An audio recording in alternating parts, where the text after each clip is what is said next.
All right, so we're getting into our exegetical study of Yachazaq'al, chapter 8. And this is, like all the others, a very interesting chapter. It is a pivotal chapter in the book because it unveils another very prophetic vision, revealing a number of abominations being committed in the Haikal Yerushalayim, or the Temple of Jerusalem. And the chapter emphasizes, we will see covenantal disloyalty, covenant breaking, breakers of the covenant. We will see the Most High's right ruling. And of course, that Yahuwah is Chadash.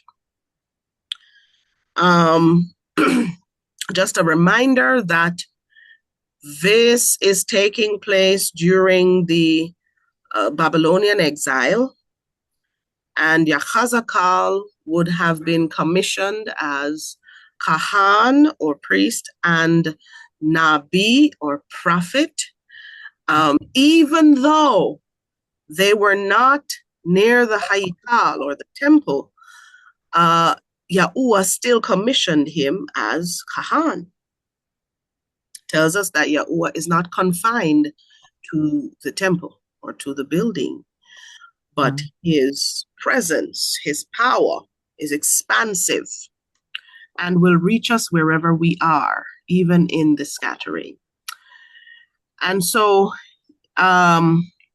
he's having a series of visions, and the visions often focus on what is happening at the Haikal, the Temple of Jerusalem.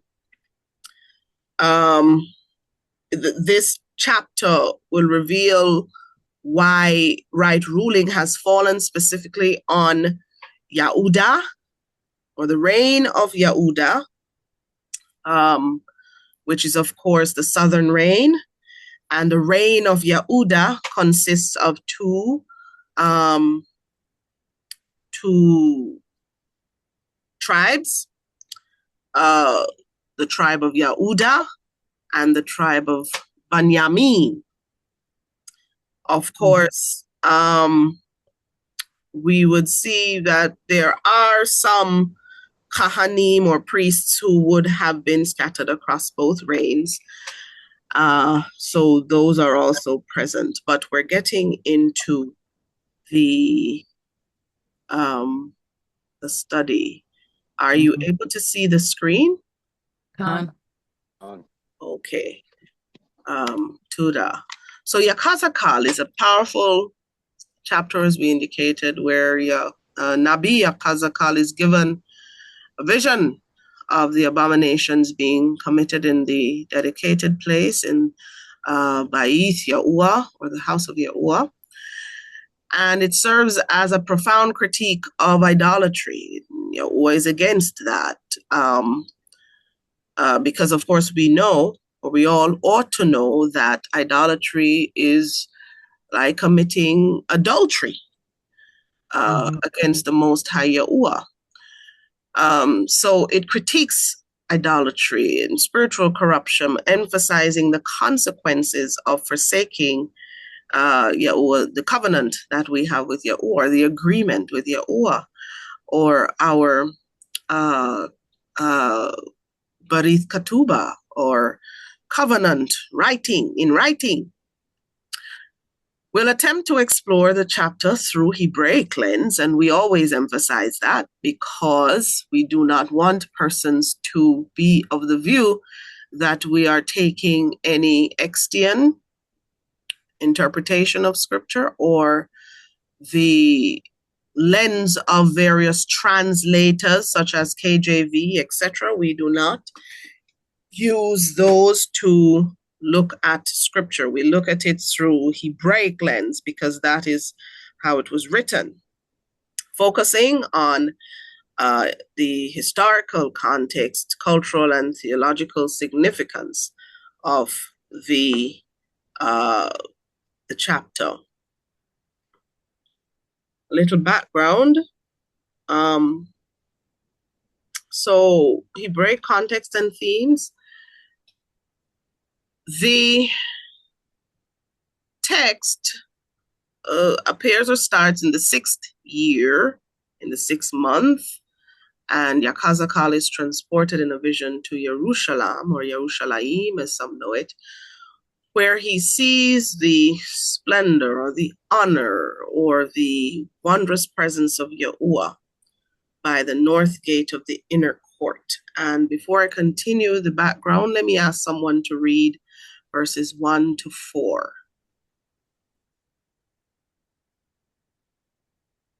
And it came to be in the 6th year, in the 6th month, on the 5th of the month, as I sat in my house with the elders of Yahudah sitting before me, that the hand of the Master Yahuwah fell upon me there.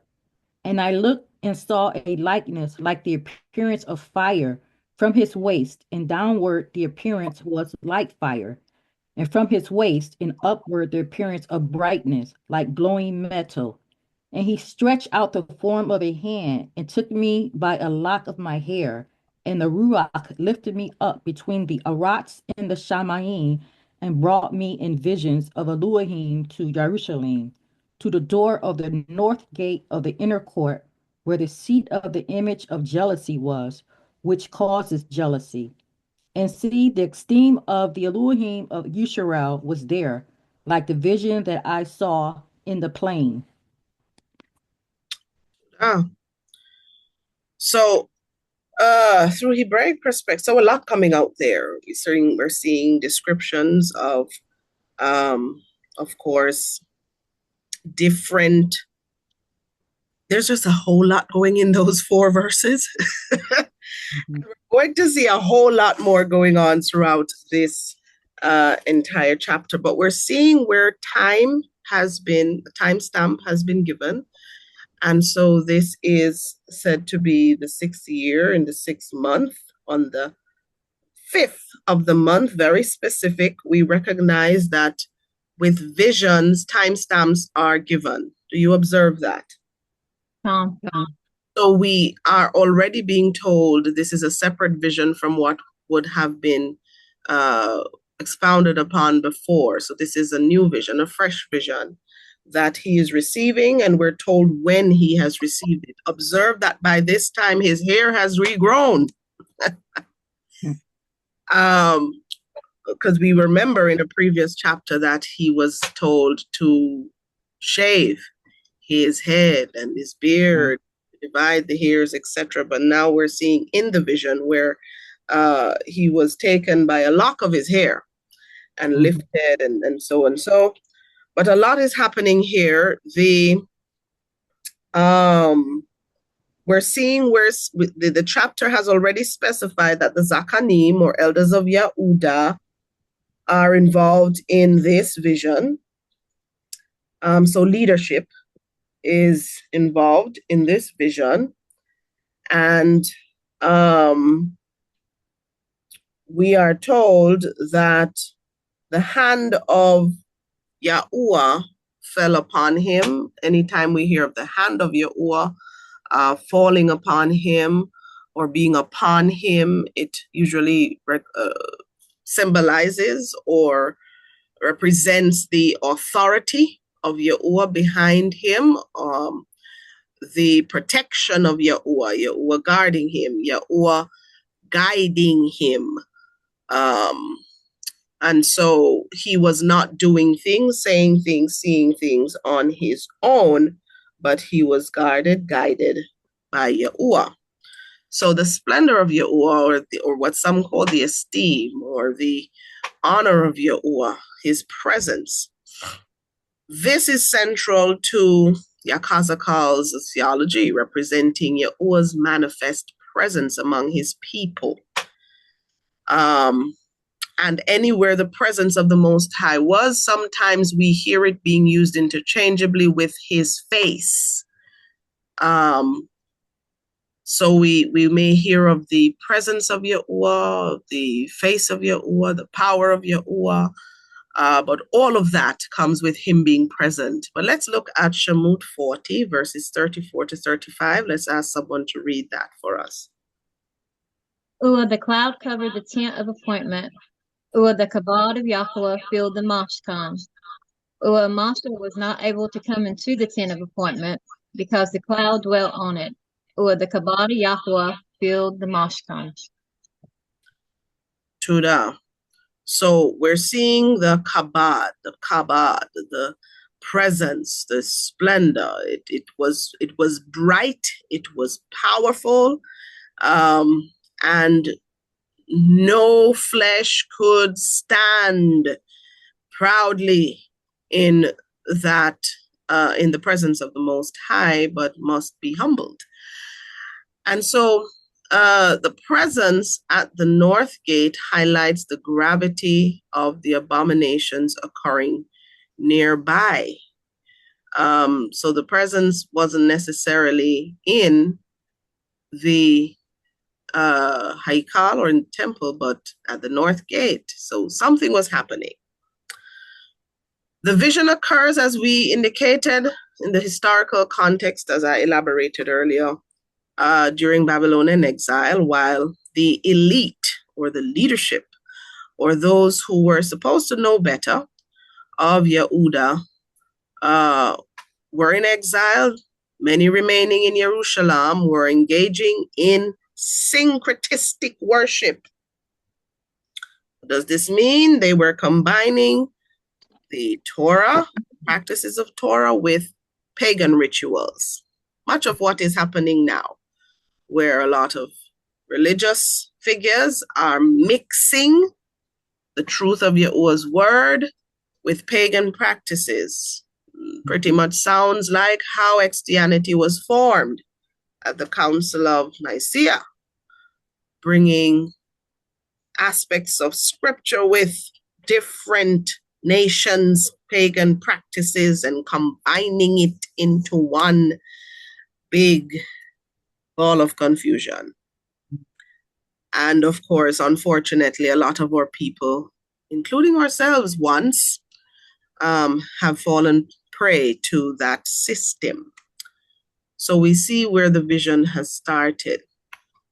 In verse 1, believed to be dated 592 BCE, the exile was not only a geopolitical event, but a direct result of covenant disloyalty. The people broke the covenant.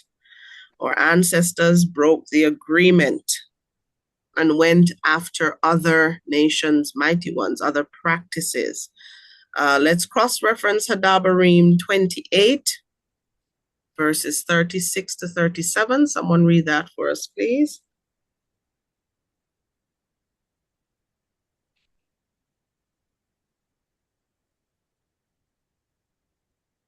And then we will, of course, get to Alaf Malakim, or 1 Kings 18, verse 46, when we get there. Has anyone found Hadabarim 28? Go ahead. Yahuwah brings you in the sovereign whom you appoint over you to a nation which neither you nor your fathers have known. And there you shall serve other mighty ones, wood and stone. Thus you shall become an astonishment, a proverb, and a mockery among all the peoples to which Yahuwah drives you.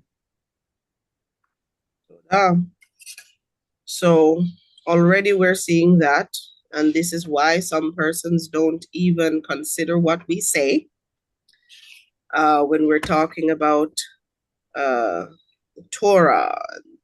A lot of persons mocking and jeering. Oh, that's done away with. You're doing something that's no longer relevant. JC is the fulfillment. We don't need to do da-da-da-da-da. So we hear all that confusion, unfortunately. But outside of that, our people in general are pretty much seen as being, by other nations, the lowest of the low. And so you'll find even now, especially those who are native born are not even considered for certain promotions, not considered for certain jobs. Um, the nation overall, as part of the right ruling of the Most High, we see experience lack in various areas, working but not able to find enough to eat or even to cover bare necessities. And this is the right ruling consequence of breaking the covenant. Nevertheless, we continue. The presence of the elders suggests Yachazaq'al was recognized as a Nabi among the exiles. So they recognized him as being a prophet. The phrase hand of sovereign Yahuwah reflects empowerment, divine empowerment. Someone read for us Alaf Malakim 18, verse 46. And the hand of Yahuwah was on Eliyahu, and he girded up his loins and ran ahead of Akhad to the entrance of Yisrael. Todah. So he was empowered. He was empowered with Yahuwah's might. He was empowered with Yahuwah's authority. He was empowered with Yahuwah's word. And I dare say he was sealed by the Most High to undertake or carry out this mandate, this commission of warning the people and speaking as Yahuwah would have him to speak, even in the face of adversity. And I pray that each of us on this call and those who will listen to this recording will also be so empowered, the hand of Yahuwah upon us, as we also speak that which Yahuwah commands through his dabar to his people, as we cry out for his people to awaken to who they are and return to covenant. Yada Yahuwah. Yada Yahuwah. So verse 2, we break insight. The description parallels Yachazaq'al's earlier vision of Yahuwah's splendor or his esteem or his honor. Let's remind ourselves of what we saw in Yachazaq'al chapter 1, verses 26 to 27. Someone read that for us.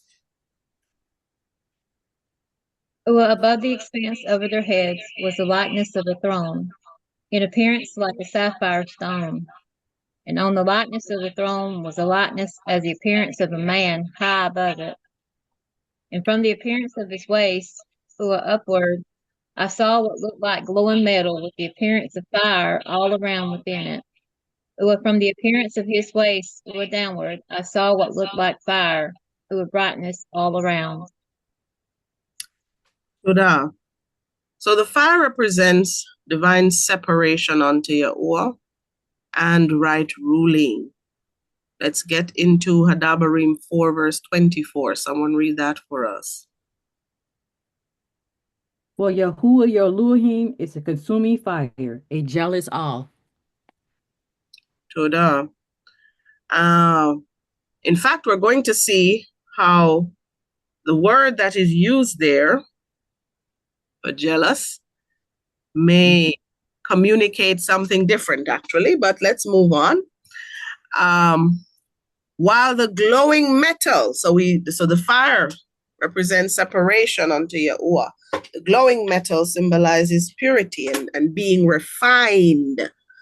Let's look at Malachi or Malachi 3, verses 2 to 3. Can someone locate and read that for us? And who is able to bear the day of his coming? And who is able to stand when he appears? For he is like the fire of a refiner, and like the soap of a launderer. And he shall sit as a refiner and a cleanser of silver. And he shall cleanse the bands of Lawi, and refine them as the hob and silver. And they shall belong to Yahuwah. bringing near an offering in righteousness.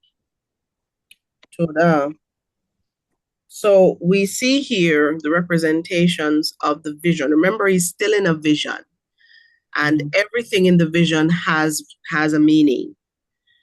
Otherwise, he would not need to describe what he is seeing. So he's seeing fire, he's seeing glowing metal. So there is right ruling, there is separation unto Yahuwah.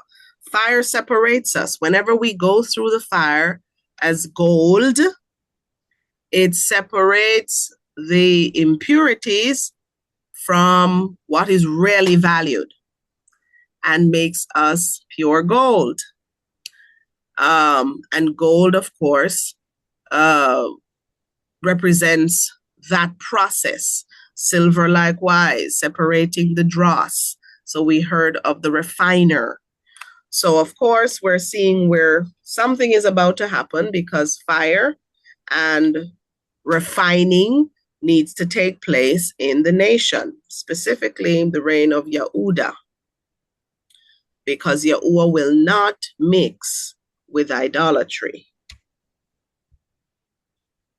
So in verse 3, he is transported to Jerusalem through Hebraic insight, being lifted between the arats, or the earth, and the shamaim, or the heavens, symbolizes divine authority to reveal mysteries.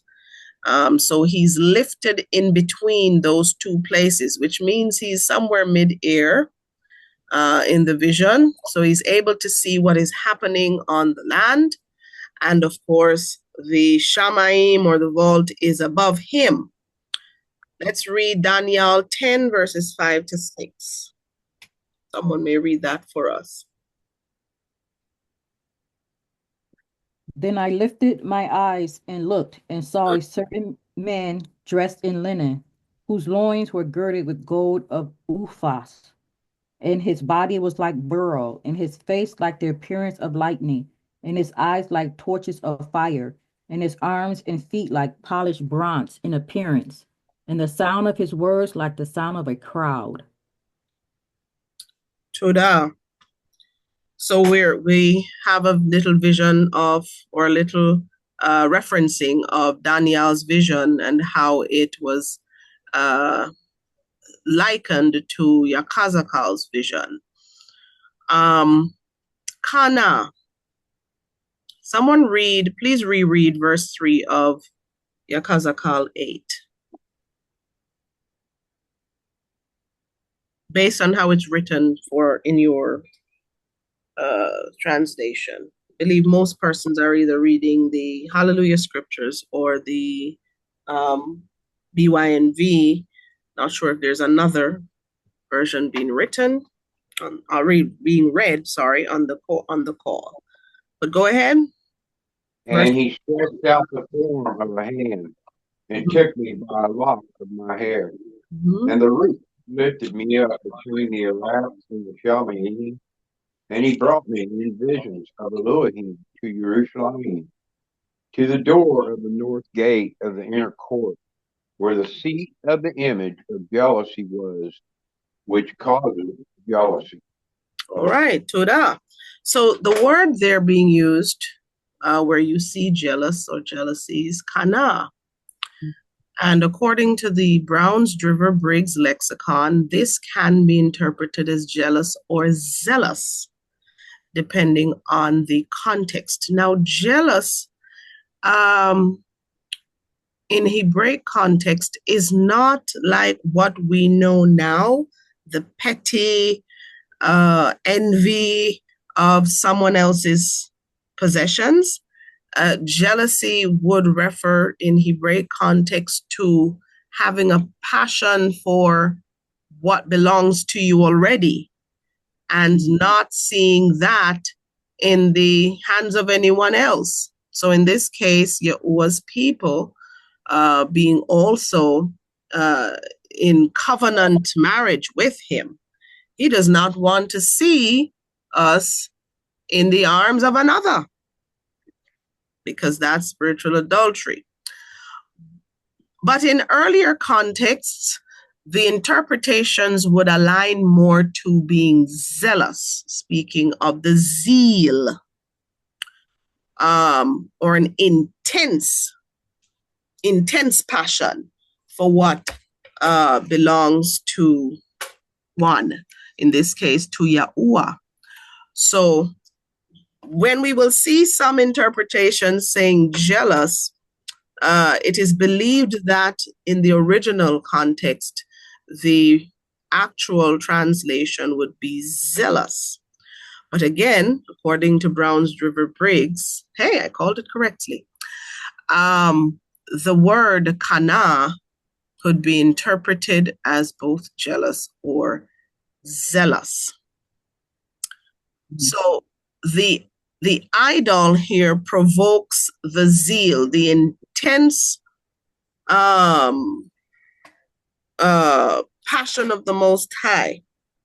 And it recalls Yahuwah declaring himself as a zealous, and you may see in some translations, jealous, alua, but it is reflecting the intensity of his passion towards his people. Let's remind ourselves of Shamuth 20, verse 5. Someone read that for us.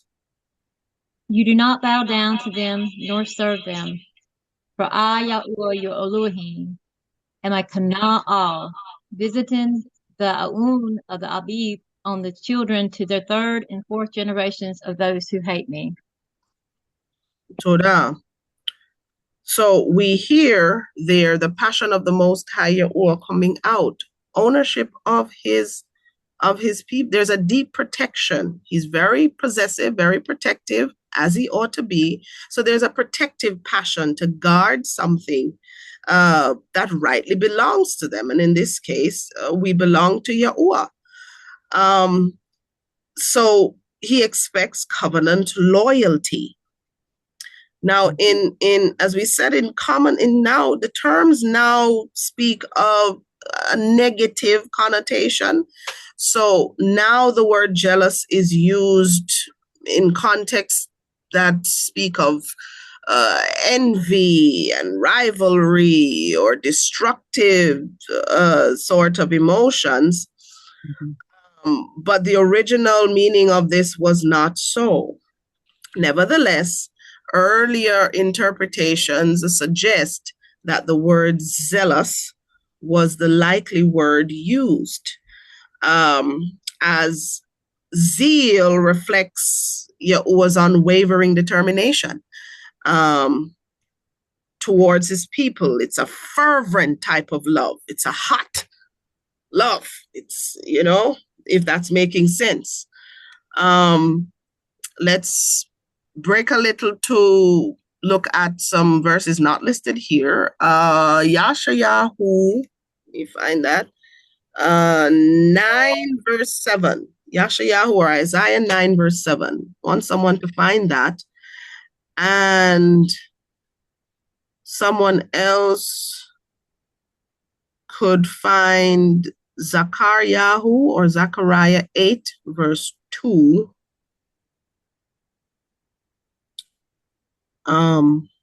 Find those for us, and let's hear what those say.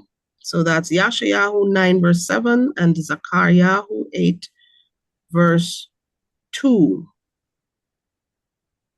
Yashayahu 9 verse 7. Correct. Of the increase of his rule in peace there is no end, upon the throne of Dawood and over his reign, to establish it and sustain it with right ruling and with righteousness from now on, even forever. The adorer of Yahuwah of hosts does this. All right. And that word there is speaking of the zeal.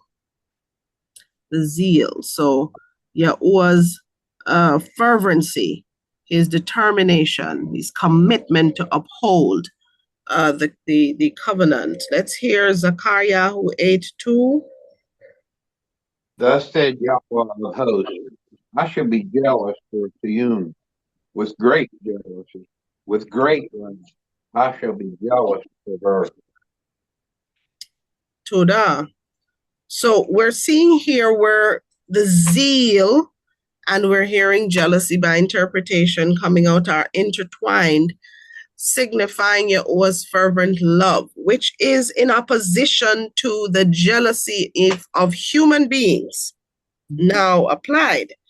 Jealousy now would be similar to who do we compare? Let's look at the first family, Mashbaka. Cain and Abel, or Cain and Abel. And we see where one was favored for his offering above the other offering. And what we saw was human jealousy, which caused one Ach, or brother, to take the Chai of his brother because of that. That level of jealousy looks at, okay, I want what you have. Why is it yours is being accepted and mine is not being accepted? That context is different. Look at the context of a husband or an Aish and his Asha, which is different from the context of Cain and Abel. We see where in this context, a husband recognizes that his Asha is going out with another Anush or another man. Of course, he is not in a position where he wants something or he envies something belonging to someone else, but he has a fervent zeal, or he has an anger that suggests, this is mine. Why is it in the hands of someone else? Are you with me? So because of the confusion surrounding the word jealous, as it is seen in the in Hebraic context versus our current context, we find zealous may be a better interpretation of kana when referring to Yahuwah, because it communicates the same fervency and steadfast commitment to holding on to what belongs to him and not seeing us in the hands of another mighty one. So Yahuwah, in this context, it is believed to be better to say zealous than jealous, but we are seeing where both words in the interpretation of kana have their applications. When it's referring to human beings, there can be instances where it is in a negative space or negative light. So when we look at Bamadabar or Numbers 25:11, can someone find that? Bamadabar. So it can either be negatively applied or positively applied, depending on context. Has anyone found Numbers 25:11? Yes. Phinehas, son of Eleazar, son of Aharon, the Kohan, has turned back my wrath from the children of Israel, because he was ardent with my ardor in their midst, so that I did not consume the children of Israel in my ardor. All right. And of course, the word being used there is kana. Kana. Kana is being used where you see in the interpretation you're using with a door. It's actually the word kana. Speaking of Yahuwah being zealous, some interpretations will have jealousy, but the zeal there is not because he envies anybody else's stuff, which is how jealousy is interpreted now. Right. Right? Mm-hmm. But it's more so him being fervent, being zealous. Now, in this context of verse 3, the zeal of Yahuwah is provoked by this image, which provokes him to be so passionate. And it likely refers to the presence of an Asherah pole or other similar idolatrous images being placed in the Haikal. So more than likely they're erecting different images around, this space, and it is leading Yahuwah to be very, very, very zealous of what is taking place. So the Abrith word kana primarily conveys the idea of jealousy. I said some of this earlier, but it's here on the slide. Or zeal. It can refer to a range of emotions, from righteous zeal for Yahuwah's honor to the opposite, offensive envy or jealousy over what others possess.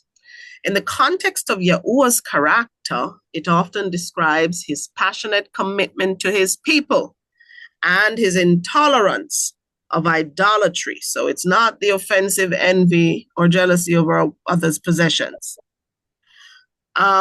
Cultural and historical background. In ancient times, in Yisrael, the concept of jealousy was not solely negative, as the petty envy of others' possessions in modern contexts suggests. So at that time, jealousy could either be in a negative frame or speaking of something that is, or an emotion that shows you are very passionate about what you possess. Jealousy could be seen as a protective and passionate commitment, especially in covenant relationships, used interchangeably with zealous. Yahuwah's zeal, for example, is portrayed as a divine attribute that underscores his exclusive claim to worship and his protective love for his covenant people. So him alone should be worshipped. This is evident in the context of the covenant at Sinai, where Yahuwah describes himself as being zealous, but you will also see in some translations jealous. And this, based on Yahuwah's character and Hebraic context, would not convey an offensive envy of someone else's possessions as what is applied to that word now in our modern context. So we have to look at the words in the context of that time, as different words have different meanings now. For example, the word Catholic had nothing in prior times to do with an assembly of people who are now calling themselves that. The word did not mean that at all, or had nothing to do with a religious group. The word spoke of something that took in or encompassed universally or applied to everyone. So it included everyone. But that word later took on a religious meaning and was affiliated with a body of people. This is why when you hear persons talk about the renewed covenant being Catholic writings, the original context of it did not have anything to do with the religious group. Are you with me? The writings were said to be for everyone. So they were universal, touching a little bit of everyone. And so they were called or coined as being Catholic. But that was not because of a group of people in an RC now. those people took on that word and then formed it as part of their religious group. And so it's a play on words. So when they say, oh, the renewed covenant is Catholic, and this is why some people don't believe in it, because the word Catholic has taken on a new meaning. And so because of this meaning that most people know now, and you can go and research the word Catholic, what did it mean originally versus what it means now? And you will see how the system plays on that word to make it seem as though it is the RC that wrote those books or wrote what we have now, which is not so. It is a play on words. So when they were originally called Catholic writings, it was not anything to do with the RC. Hope that made some sense or was clear. It was clear. Right. So, but you can just make a note of that and go research it. What did the word Catholic mean originally? And when did that meaning change and all of that? This is why we have the back and forthing of whether or not the renewed covenant should be read. And some people will say, oh, I don't believe in the renewed covenant, or what some call New Testament, only the Tanakh, or what some call incorrectly the Old Testament. It is part and parcel of that whole confusion because of the word now taking on a new meaning. So words in their original context versus now can create some unrest if the context is not clear. And I say this because there is some level of unrest with the use of zealous and jealous. But we continue. Verse 4. The splendor of Elohim represents his manifest presence. Or some would say the esteem. The reference to Yachazaq'al's earlier vision in chapter 1, which we read, emphasizes continuity in Yahuwah's revelation. The juxtaposition of Yahuwah's splendor with the idolatry that's taking place highlights the severity of Yisrael's crookedness. Let's look at Shemot 40, verses 34 to 35. Someone remind us what that says.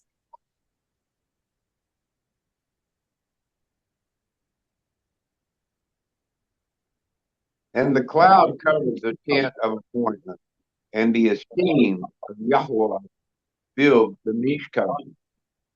And Moshe was not able to come into the tent of appointment because the cloud dwelt on it, and the esteem of Yahuwah filled the Mishkan.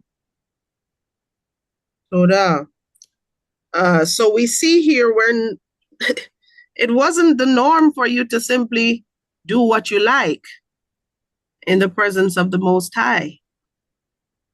When the presence of the Most High shows up, there's a responsibility. There is the need for change. There's the need to be very focused. There's a need to ensure that there is nothing unclean that is present here.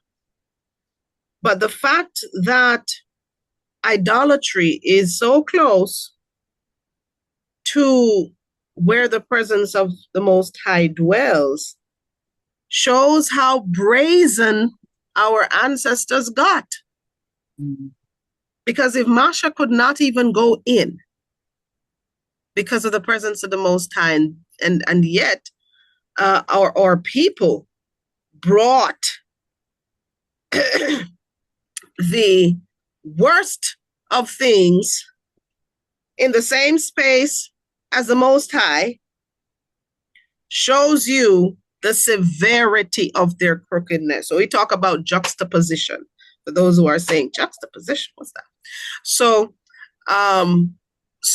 when this is happening, the fact that this is happening in this vision shows how really crooked our ancestors were in their doings.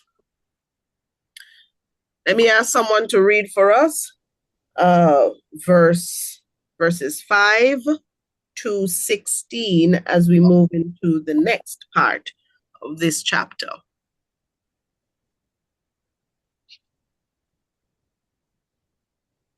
And he said to me, "Man of man, please lift your eyes towards the north." And I lifted my eyes northward, and north of the altar gate I saw this image of jealousy in the entrance. And he said to me, "Man of man, do you see what they are doing? The great abomination with the house of Yisrael are doing here, driving me away from my Mikdash. And you are to see still greater abomination."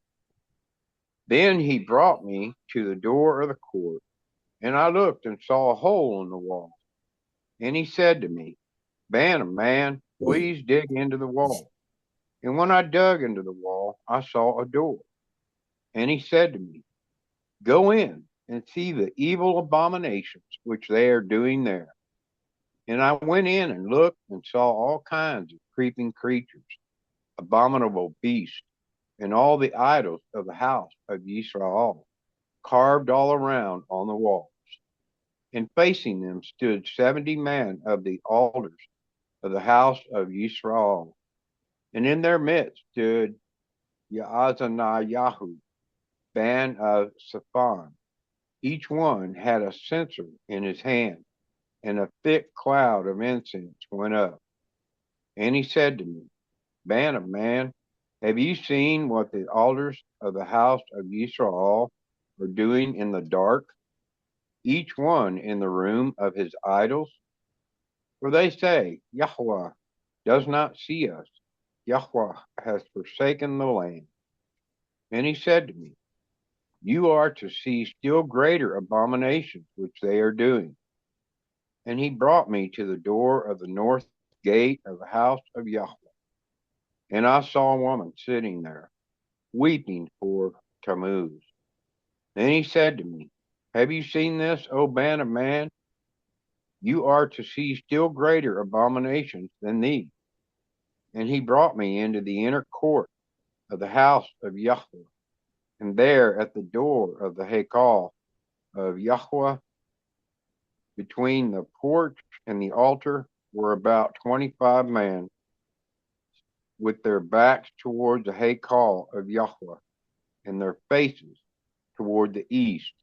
And they were bowing themselves eastward to the Gadol Or. Toda. So here we're seeing where there are 4 abominations, and idolatry is escalating. We're seeing here what was called the image of jealousy. We're seeing or hearing of elders worshiping idols in the dark, women weeping for Tammuz, and of course worship of the sun or the great light.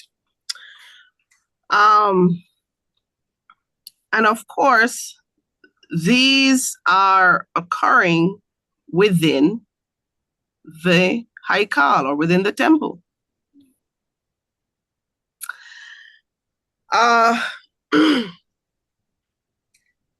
The idol of the zeal or the image that provokes jealousy may refer to, as we said earlier, an Asherah pole, or maybe another Canaanite mighty one. Let's reference Shaphatim 3 verse 7. Someone read that for us, and then someone locate the others you see on the screen. Bath Malachim or 2 Kings 21:7. And then we're going to read later on Shemot 20, verses 3 to 5. But someone read for us Judges 3, verse 7. Thus the children of Israel did evil in the eyes of Yahuwah, and forgot Yahuwah their Elohim, and served the Baals and the Asherahs. Tuda. So Asherah worship was a recurring issue in Yisrael, worshiping of certain images, graven images. Let's hear in Bath Malachim or 2 Kings 21:7.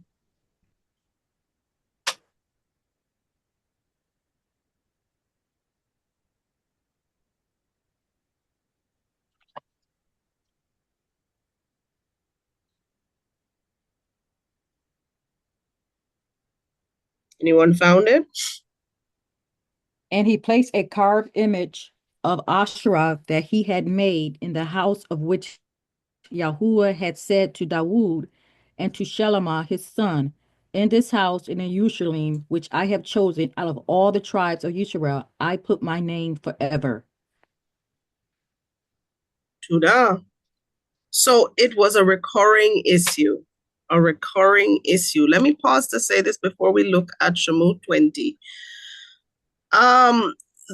We recognize reading these verses just now, the progression from the outer to the inner courts, looking at the various abominations, parallels the increasing defilement of what should be the most Kadash spaces. So as he's entering where the spaces should be even more and more and more Kadash onto Yahuwah, we're seeing the abomination is getting worse and worse as he's going more and more in. Are you with me? So the brazen acts rarely are calling for the right ruling, the intense right ruling of the Most High Yahuwah. This is very, very serious. Unfortunately, when you get to chapter 9, things get a little, well, we won't talk about that yet till we get there. But we know this is not going to end very well. Right. So we see where they are worshiping graven images, they are hiding. So things are being done in the dark, and it's not simply anyone, but you're seeing elders doing this. We're going to look at it verse by verse. Women weeping for a Babylonian fertility mighty one. Mm-hmm. Highlighting that the people of the Most High have allowed themselves to be influenced by the practices of other nations. And the Most High did say that we must steer clear of the practices of other nations, and we must not be part of it, and we must not take those things and include it in our practices. It's not for us. But we see that, of course, his people have broken that. But let us remind ourselves of the command in Shemot 20, verses 3 to 5. You have no other mighty cause against my face. You do not make for yourself a carved image or any likeness of that which is in the Shalim above, or which is in the Arats beneath, or which is in the waters under the Arats. You do not bow down to them, nor serve them. For I, Yahuwah, your Elohim, am a jealous all, visiting the wickedness of the Abbas on the children to the third and fourth generations of those who hate me. So even throughout the generations, we see where this is happening. And you're always saying, listen, I will ensure right ruling goes throughout the generations. Don't mess things up. Do not get involved with these things. I do not want you to worship these graven images. So the command forbids the worship of graven images, emphasizing Yahuwah's exclusive covenant relationship with Yisrael, and him alone we must serve. Yada Yahuwah. Yada, yada, yada. So, secret chamber idolatry. Yachazaq'al sees the Zakanim, or elders of Yisrael, worshiping images of creeping things and beasts in a secret chamber, in the dark. And this reflects, this imagery reflects the influence of certain Mitzri or Egyptian practices, as the worship of animals and creeping things would have been prevalent in that nation. And it was common in Mitzrayim. Let's read Shemot 7, verses 10 to 12. Shemot 7, verses 10 to 12.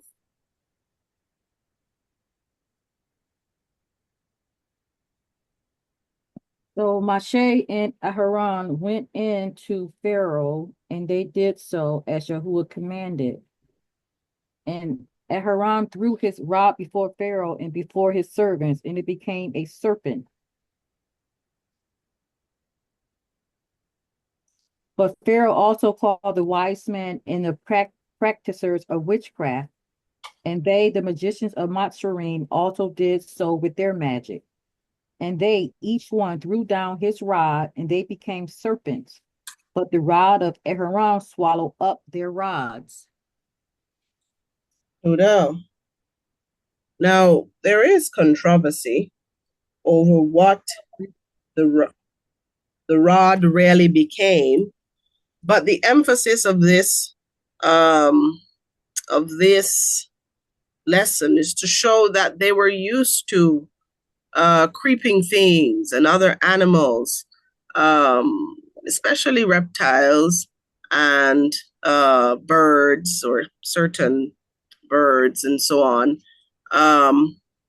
being part of their mighty ones, or being worshipped, or being seen as powerful in some way. And when you look in some movies, you will see this coming out too. Whether it is subliminally or openly, you will see this coming out, the worship of these things. So obviously it has infiltrated the camp of Israel and somehow has become part of the practices of the people. And so the elders, who are supposed to know better, who are supposed to be leading the people to following the Torah. Remember, these elders are so selected because they know Torah and they have the responsibility to ensure Torah is upheld. It means the right ruling or the punishment is going to be severe. It would have been better if you did not know. But once you know, there is great responsibility. And it is even greater when you are in a position of stewardship or leadership of a community. And you're expected to steward the assignment of Yahuwah well as you serve. Now, historically, archaeological evidence from Lachish and other sites shows that Yisrael adopted Mitzri and Canaanite symbols and mixed them with Torah practices. And this is, of course, syncretism. Then we get to the other abomination, which we hear a lot of persons speaking of commonly, women weeping for Tammuz. And this is interesting and very strange. In this vision, women are seen mourning the Babylonian fertility, mighty one. Tammuz or Dumuzi was associated with fertility, and this is a Babylonian mighty one. And also associated with the seasonal cycle of death and rebirth, according to these other nations. And this practice reflects the infiltration of Mesopotamian religion into Yehudi worship. So again, syncretism. So they are mixing these practices. So the elders have gone after worshiping creeping things and carved things and animals. And then the women are over there weeping and crying after a Babylonian mighty one. So we're seeing both the women and the men falling short, the entire nation, pretty much, or should I say the entire reign, rather, of Yehuda falling short and incorporating pagan worship into the worship space of the Most High. So it's not even as though they're doing it at their own places or in their homes. They have taken it into the house of the Most High Yahuwah. There it should be the most Kadash. They have taken the filthiest of practices. And we heard earlier the audacity of even saying Yahuwah does not see us. How many people now do things and think nobody sees? Wow. How many people are probably professing to be of Yisrael, but behind closed doors, there's someone else? Yahuwah sees all. And here we see where in the dark and in other places, Yahuwah is revealing what is happening. Idolatry. And it remains the same now because there are people who profess to be Torah observing people of the Most High, but outside of the eyes of those who know what they say, they are completely different. There is nothing hidden from the face of the Most High Yahuwah. And for all of us, we must be very careful not to be showing one self to one group of people, but doing something contrasting to what we profess as the people of the Most High Yahuwah. Who do people know you as outside of your assembly, outside of some social media space? Who do people know you as in your families, amongst your friends, at work, at school, wherever? Who do people know you as? Do they still know you as the same person you profess to be when you come amongst the mashpaka? Or are you someone else? If the veil was lifted and darkness was completely dissipated with light, light is now shining on every aspect of your chai. Would it all line up the same way, or would it be embarrassing? There is nothing hidden from the face of Yahuwah. Yada Yahuwah. Yada Yahuwah. Yaram Yahu. We also see this practice being spoken of by the Nabi Yaram Yahu. Let's get to chapter 44 of Yaram Yahu and read verses 15 to 19. So it's not only Yachazaq'al who is seeing this. Then all the men who knew that their Asher had burned incense to other mighty gods, and all the women who stood by a great assembly, and all the people who dwelt in the land of Mitzrayim and Pathrus, answered Yarmayahu, saying, We are not going to listen to you in the matter about which you spoke to us in the sham of Yahuwah, but we shall do whatever has gone out of our own mouth. Burn incense to the sovereignness of the Shamayim and pour out drink offerings to her, as we have done, we and our Abbas, our Maliks and our heads, in the cities of Yehuda and in the streets of Jerusalem. And we had plenty of food and were well off and saw no evil. But since we ceased burning incense to the maligness of the Shamayim and pouring out drink offerings to her, we have lacked all and have been consumed by the sword and by scarcity of food. And when we burned incense to the maligness of the Shamayim and poured out drink offerings to her, did we make cakes for her, to idolize her, and to pour out drink offerings to her without our Aish?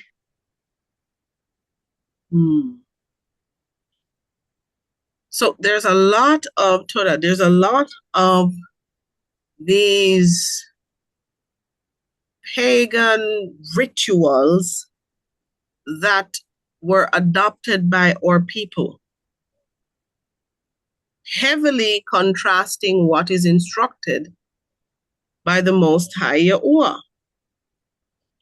And we're seeing where the Nabi, such as Yaramyahu, Yashayahu, and Yachazaq'al, are seeing some of these practices, and it's like a recurring decimal. It continues, it continues, it continues, and even after right ruling, it continues, and it continues even now. Even now, centuries later, these practices, they may take on different forms, different names, but they continue. So the women here weeping for Tammuz is part of some fertility ritual.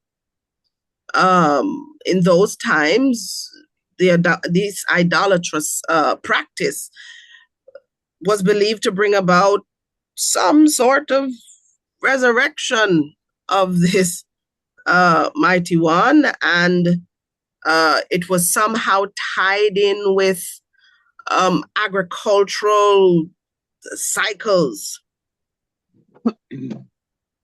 And so they believe that there was some rebirth in different ways taking place. A lot of other nations were really big on this rebirth thing. And so our people got caught up in this practice. Yahuwah wants us to rely only on him for the prosperity of our hands and for that which concerns us. Agricultural prosperity of those other nations, they cried to or did rituals affiliated with this Tammuz. But Yahuwah tells us that we must depend on him. He will open the windows of the Shamayim and pour us out barakim. He will ensure that we are increased. But our people somehow forgot this. So syncretism is being practiced here. And it's at all levels of the society. So we saw it with the eldership. We're seeing it here with the women. And the women, of course, play a pivotal role in how the family is raised. Because we know that whatever the mother does, the children or the Yaladim are going to follow. And so it is critical that all members of the community of Yisrael are held to account. We all have roles to play in worshiping the Most High Yahuwah, and any deviation has ripple effects and right rulings for us and for our progeny, or for our generations.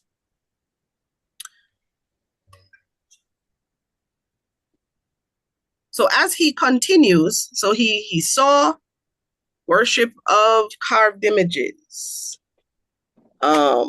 He saw by the eldership, he saw women weeping for Tammuz. Well, prior to that, he saw where an image that was provoking the Most High was placed in the Most High's house. So he continues, and he comes now to the fourth abomination that is stated,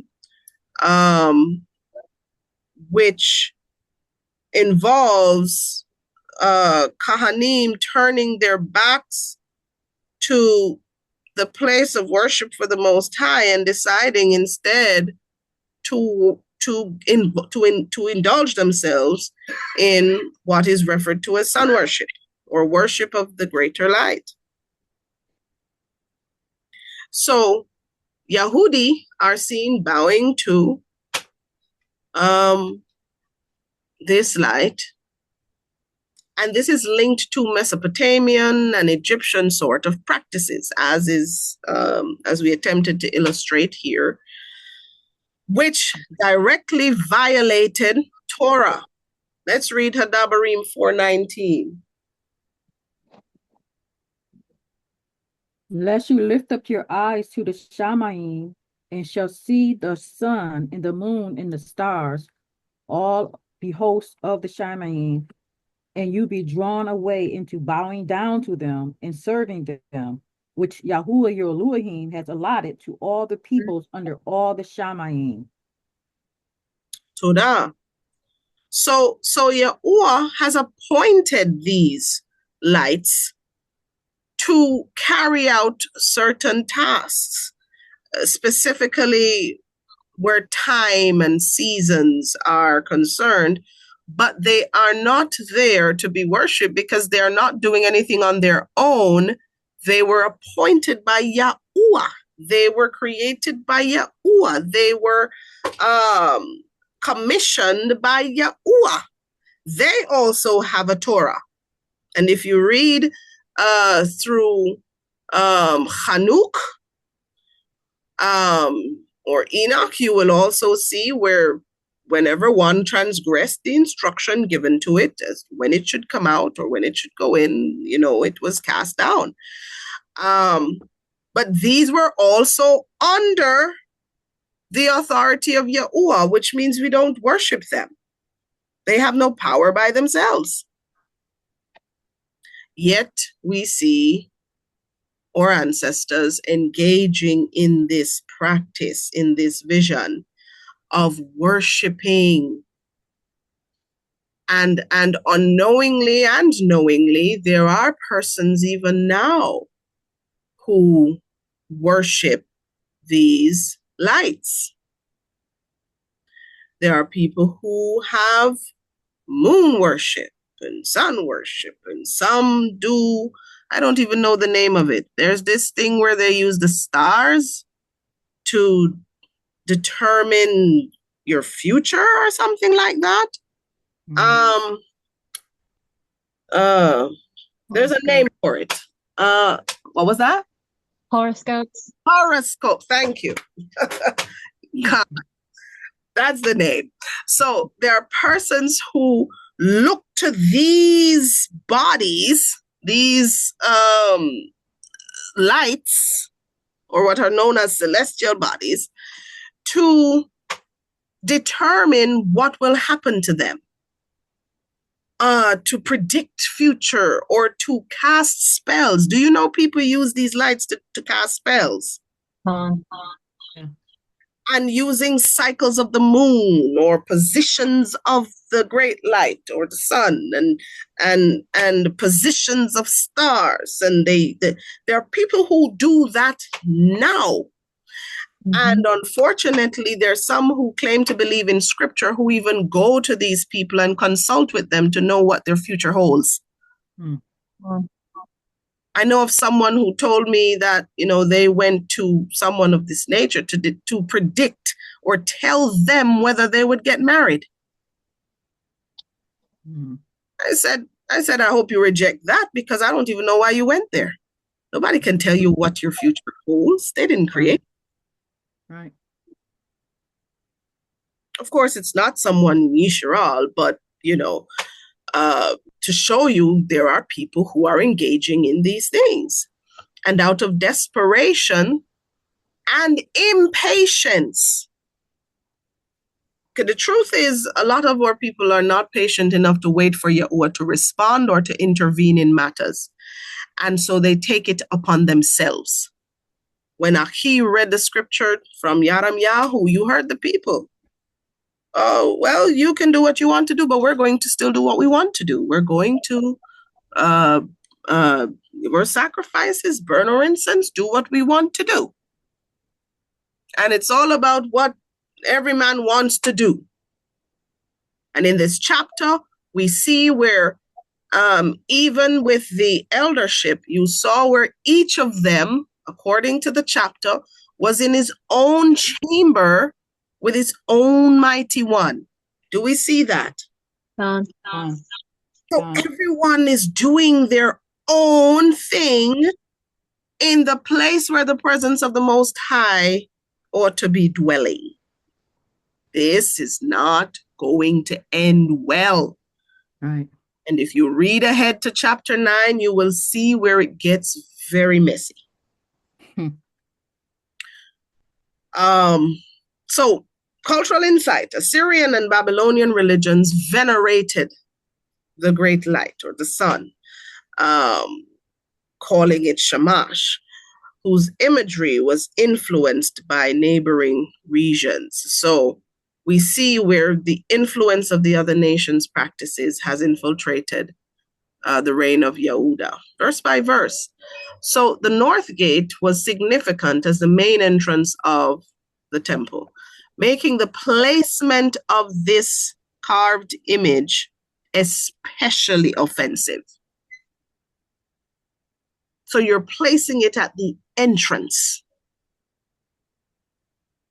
Where did the vision see the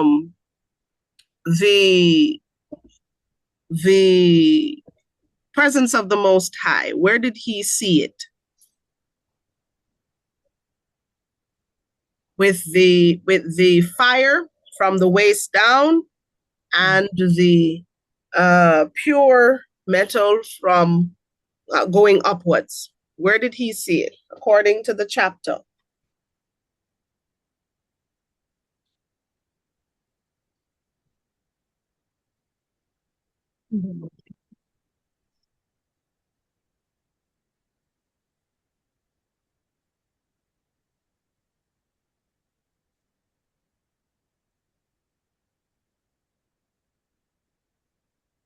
Anyone? You can say you don't see it anywhere. No, I'm looking for it. I don't see it.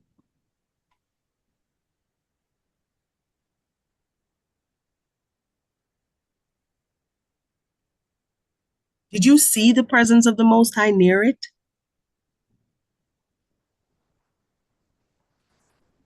Or is the presence of the Most High simply stated as being seen, but showing what is happening at the temple?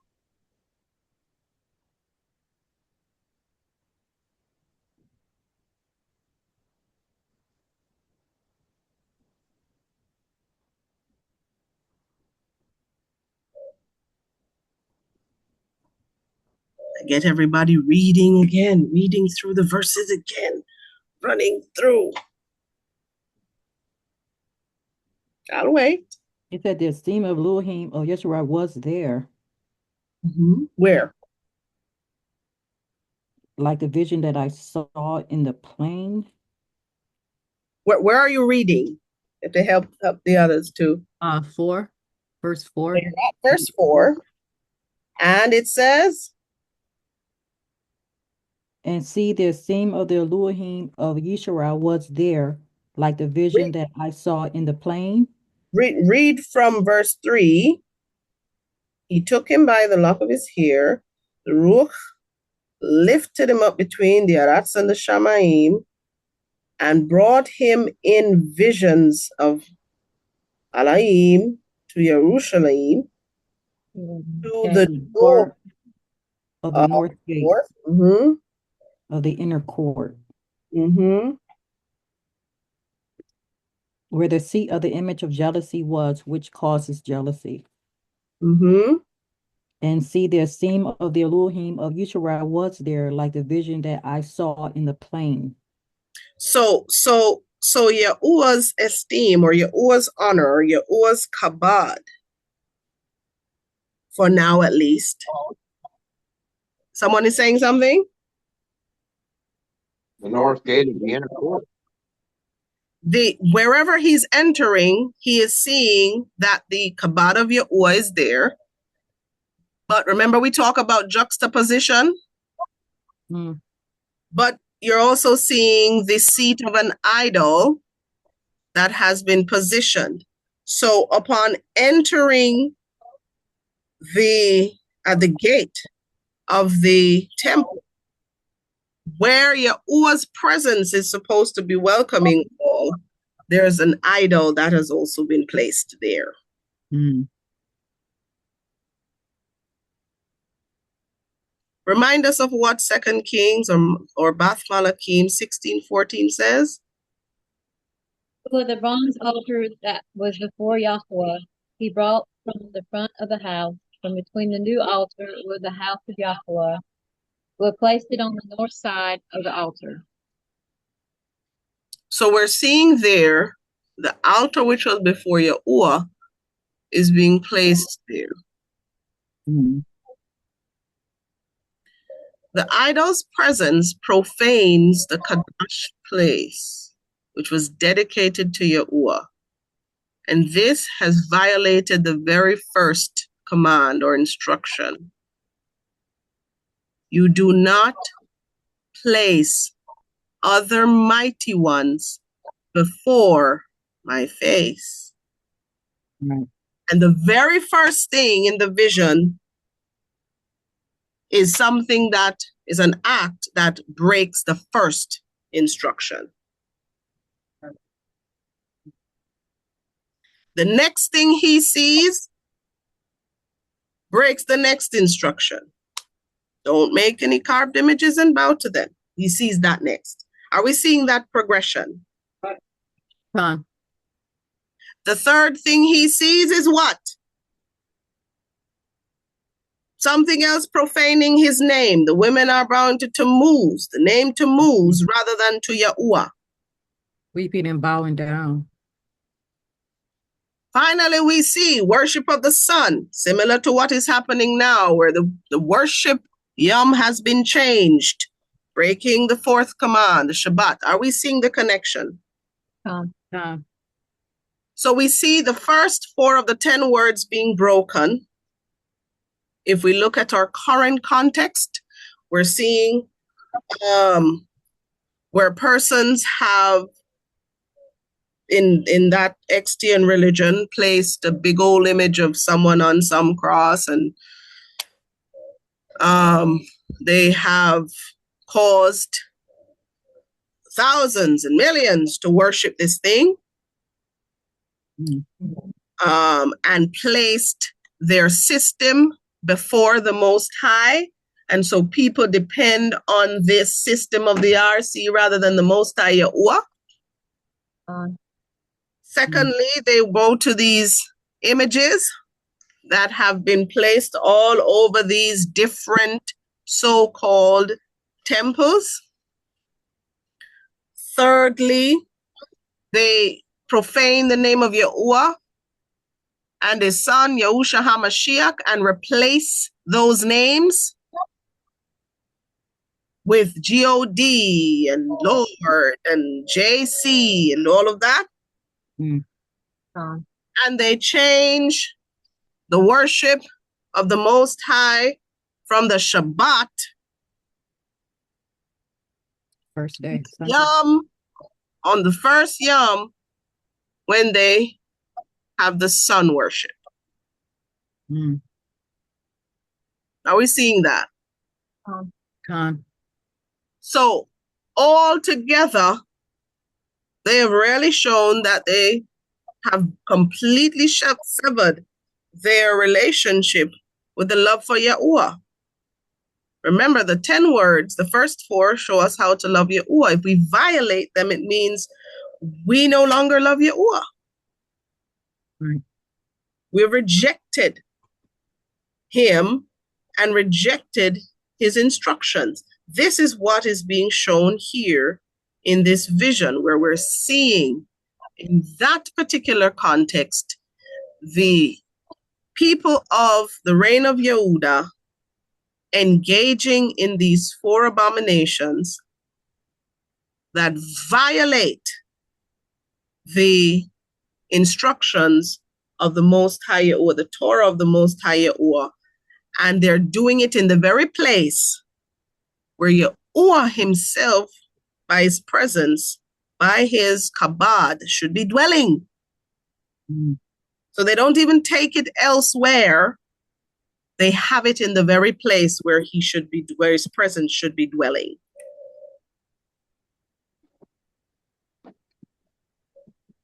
So Yahuwah says they're driving him from his Kadash place. And it foreshadows the departure of Yahuwah's honor, of his kabod, of his splendor from this house. Somebody read Yachazaq'al or Ezekiel 10 verse 18.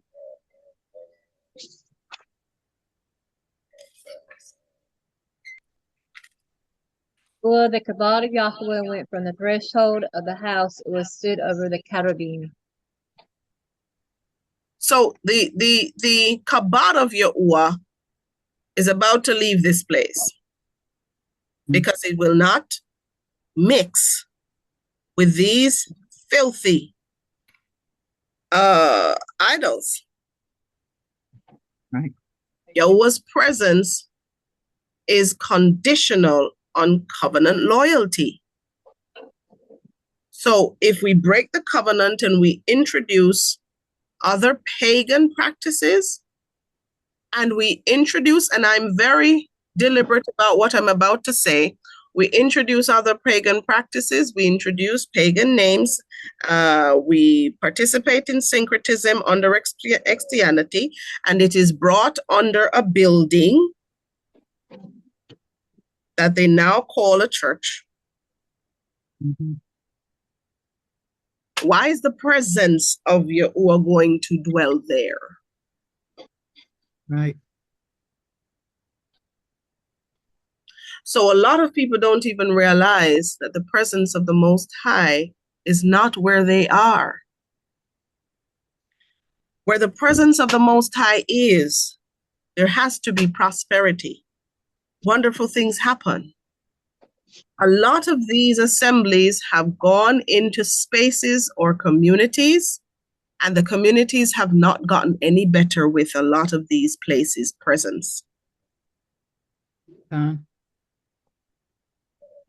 can tell you, even in Jamaica, where a lot of these buildings and assemblies that do not honor Yahuwah's Torah have been placed, the space has gotten worse. There is an increase in violence, increase in sickness, increase in poverty. And you would expect that if indeed this assembly that is now in this community bears the presence of the Most High, the Creator of all, then that means things are supposed to get better. Because you have now brought the presence of the Most High. So if it is getting worse, then we have to question whether or not the presence of the Most High is with these spaces. Because Yahuwah does not go anywhere and it gets worse. Con.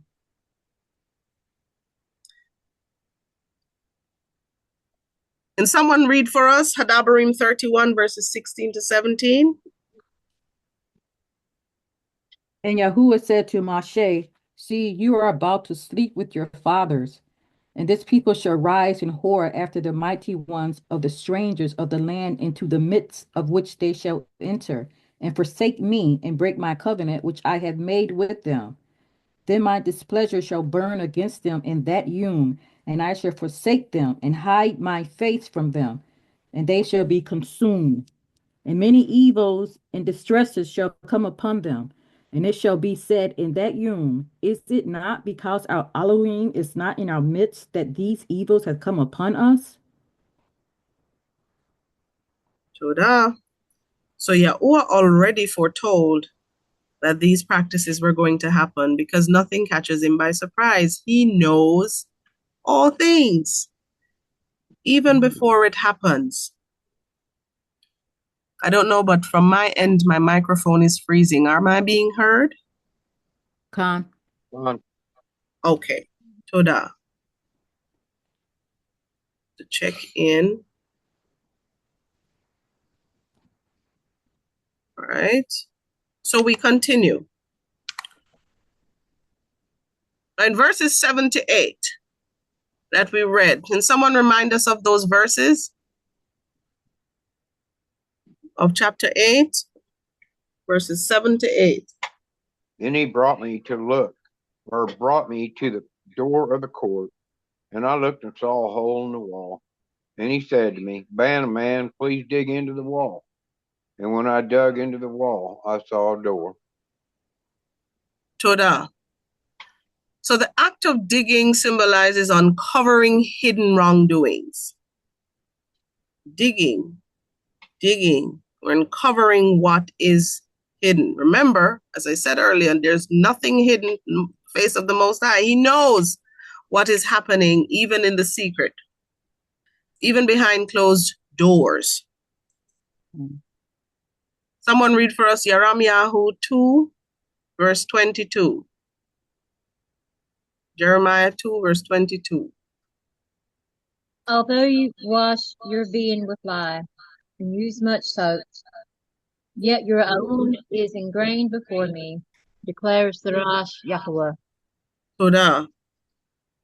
So it doesn't matter how the outward appears. It doesn't matter what we do before the face of everyone else. Ultimately, what we do when no one else is looking or we think we're not being seen tells a lot about us.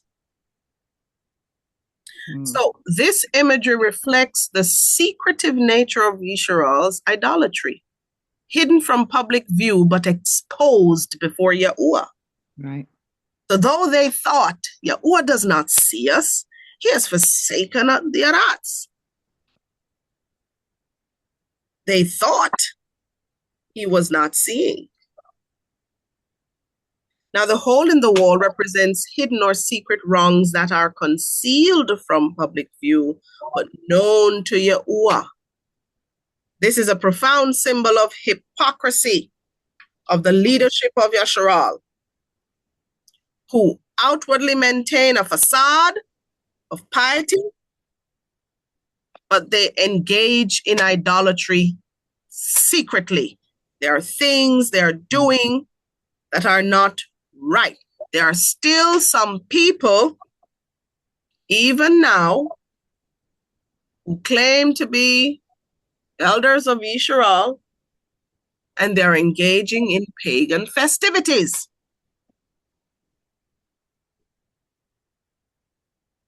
They go to family spaces and they still do it, but come back and act as though they're doing nothing. So in the face of others or in public view, they see them as people upholding the instructions of the Most High. But in secret, they do otherwise.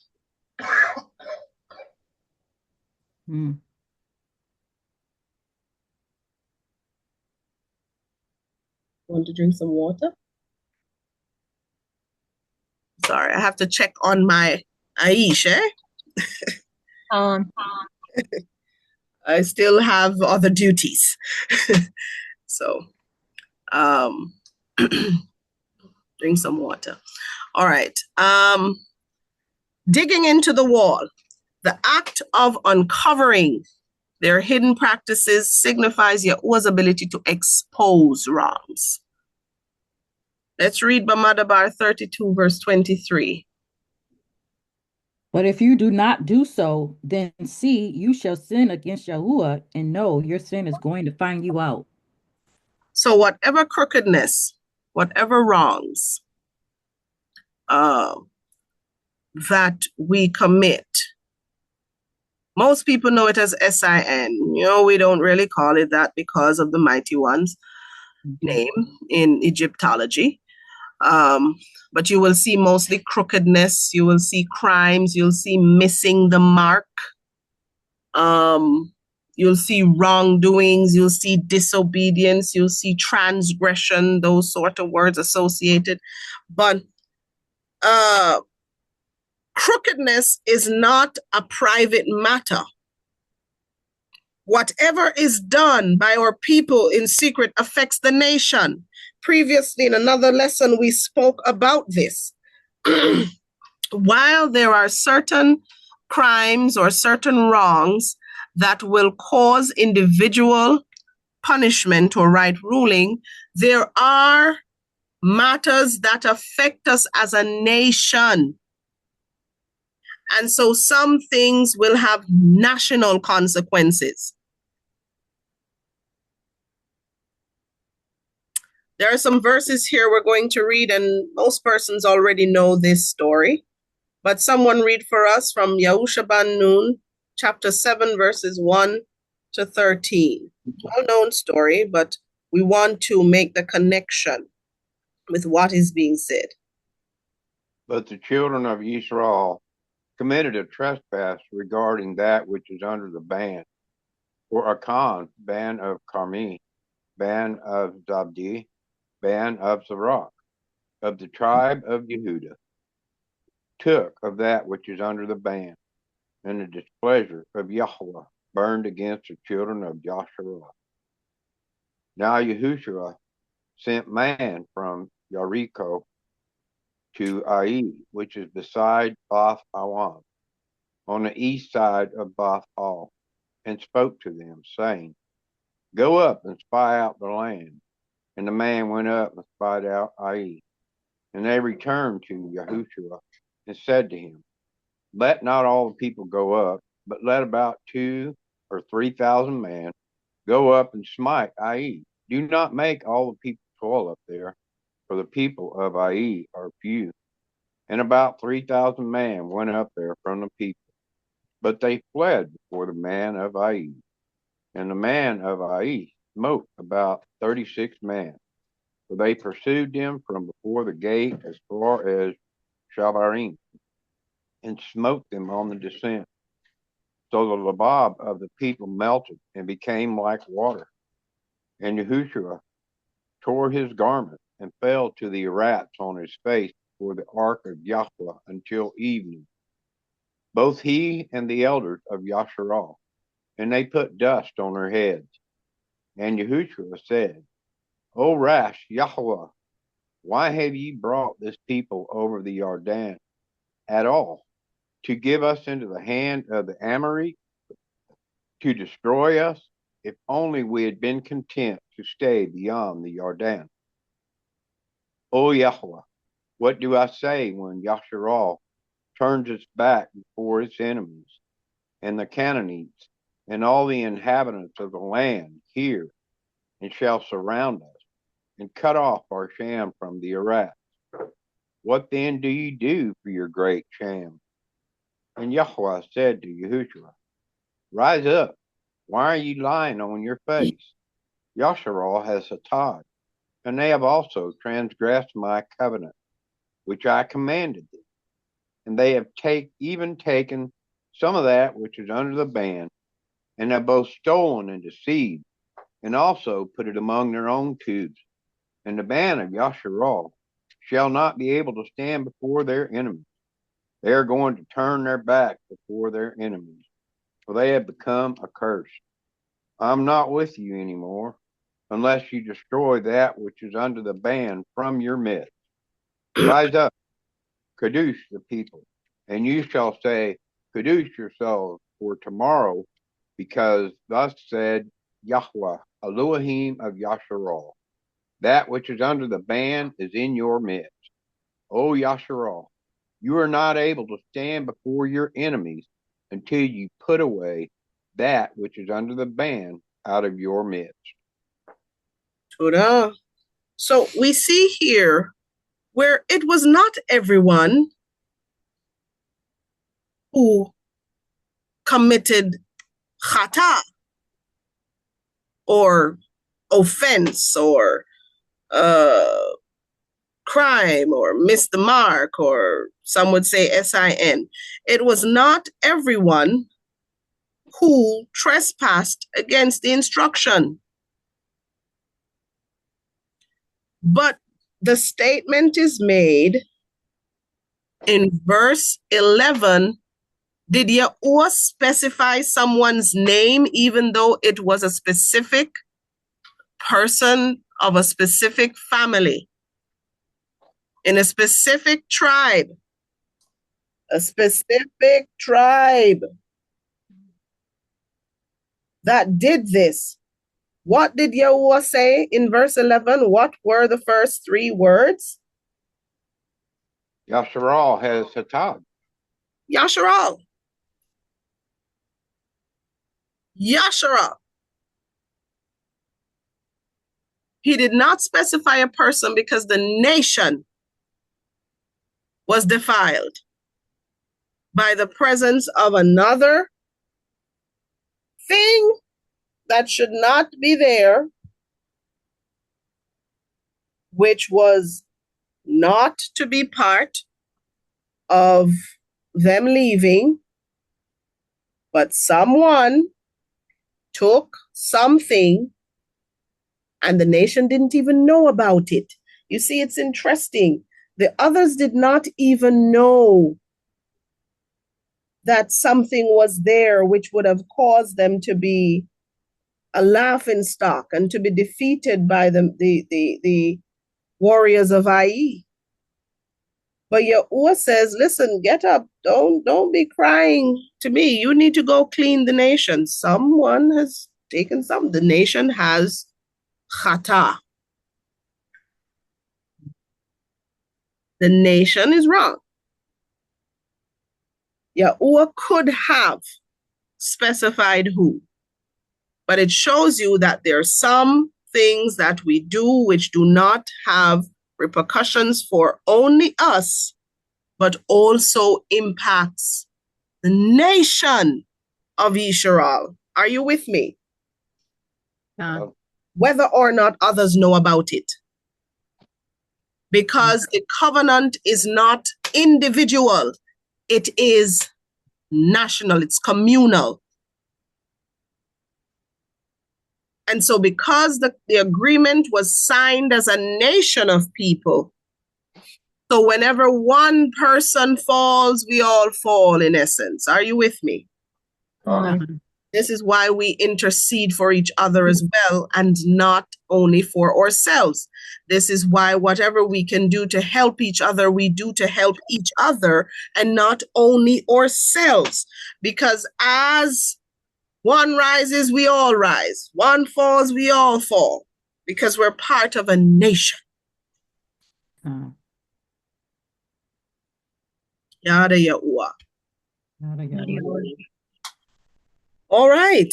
It is time for a break. With all this information, breaks are very important. Shabbat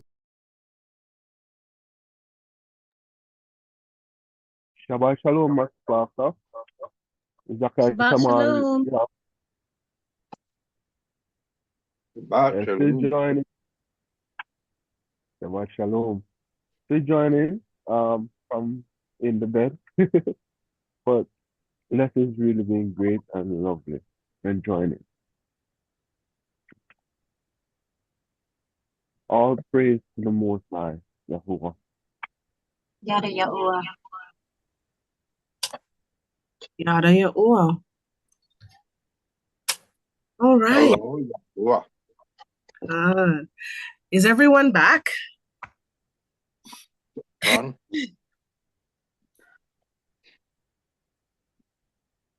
Right. Anyone else not yet back?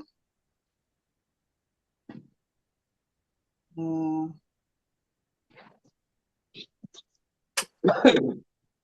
I gather others are returning, getting their notes from the break. Do trust everyone was refreshed. Now in the next, all right, in the next slides, without saying anything, I want you to tell me if you see anything familiar with what has been read so far. I'm not even going to say, I'm not going to elaborate. Let me not say I'm not saying anything. I will say something, but I'm not going to elaborate on what I'm going to show you. So just imagine from the entrance going inside and all of that, right? Are we ready?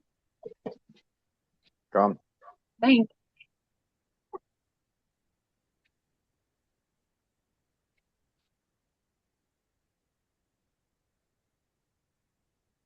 Imagine this at the entrance.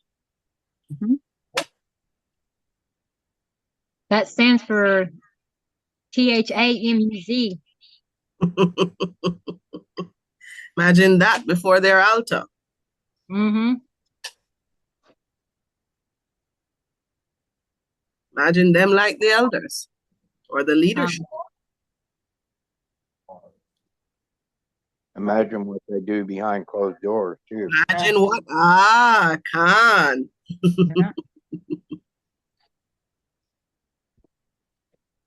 Yeah. Rasha. Rasha. The saddest thing is to know that they have all of the scriptures and all of the removed or lost scriptures that the majority of us don't even have access to. And interestingly, the bulk of those who follow religious practices follow these groups of people who reflect in similar nature the abomination seen by Yachazaq'al.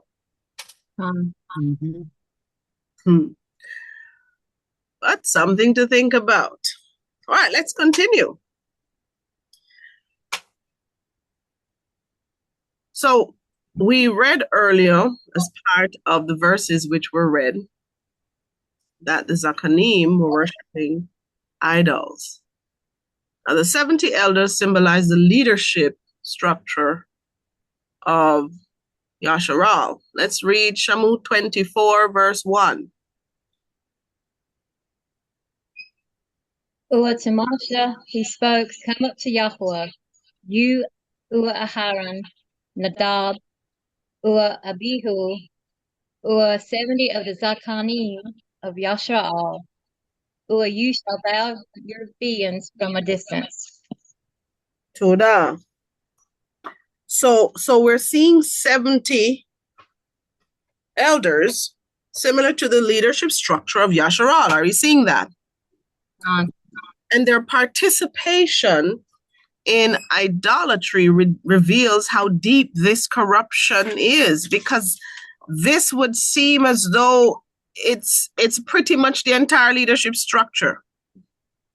It's as though it is saying it is touching every part of the leadership structure.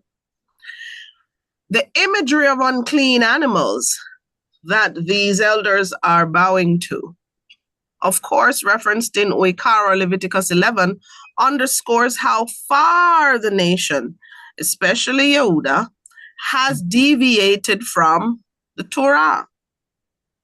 The detestable things refer to the violation of Torah. The depiction of crawling things and unclean things show how deeply Yisrael had assimilated into pagan practices directly opposing the Kadash or dedicated nature of the Haikal or the temple. And someone may try to make even correlations with even our own physical bodies, what is placed on it, and how we treat ourselves and what we do, or thoughts inwardly. What are we worshiping in our thoughts, really? Meditating on. All of that. Because Yahuwah is to dwell within us. Are you with me? Bodies are his Haikal or his temple. So what do we do with this too? Has great implications. Now, historical context. This imagery likely reflects, as we stated earlier, Mitzri and Canaanite religious influences, where representations of animals, such as these different creeping, crawling creatures, were supposed to be somehow sacred in those other nations' practices. Archaeological evidence from sites in Lachish, if I may, has revealed pagan motifs confirming that syncretism was present in those ancient times, or was being practiced by our people in ancient times. In Hebraic worldview, or thought, or understanding, or through Hebraic lens, the temple was the locus of Yahuwah's presence. Remind us of what Shemot 25:8 says. And then someone can remind us of Hadabarim 12:4. They shall make me a mikdash, and I shall dwell in their midst. So it was where Yahuwah's dwelling place. It was Yahuwah's presence. It was surety that he was with our people. And our people defiled the very place that he was to dwell in. To defile it with other mighty ones was an ultimate betrayal of covenant. What does Hadabarim 12:4 say? Do not do to Yahuwah your Elohim. Do not do so to Yahuwah, who is our Elohim.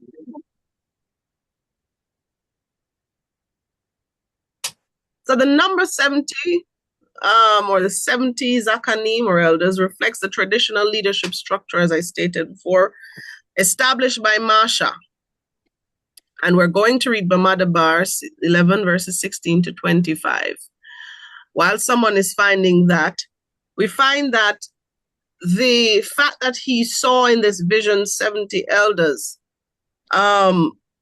spoke to the entire leadership structure being corrupt.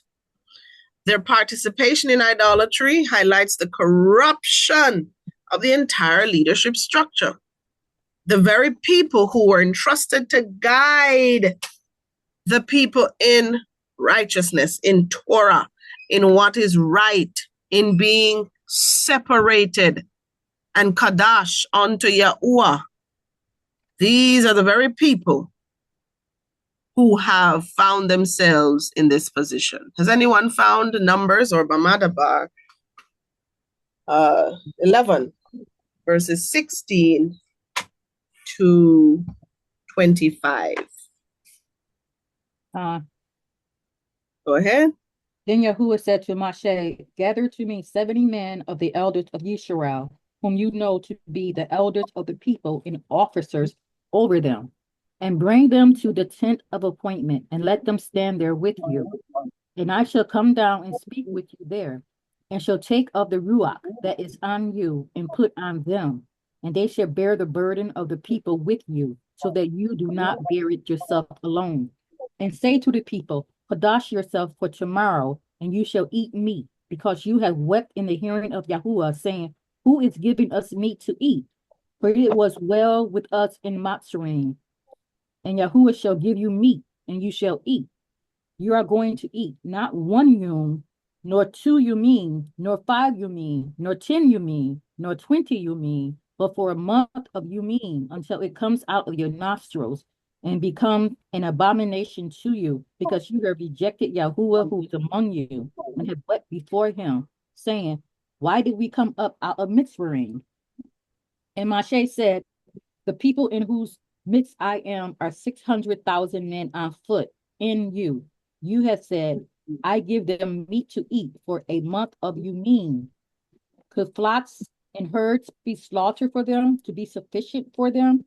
Or could all the fish of the sea be gathered together for them to be sufficient for them? And Yahuwah said to Moshe, is the arm of Yahuwah too short? Now see whether my word meets you or Sorry, not. Akati, where are you now? 23. Verse 23, 11:23. Oh, okay. You want me to continue? Khan. And Yahuwah said to Moshe, is the arm of Yahuwah too short? Now see whether my word meets you or not. And Moshe went out and spoke to the people the words of Yahuwah. And he gathered the 70 men of the elders of the people and stood them around the tent. And Yahuwah came down in the cloud and spoke to him, and took of the ruach that was upon him, and placed the same upon the 70 elders.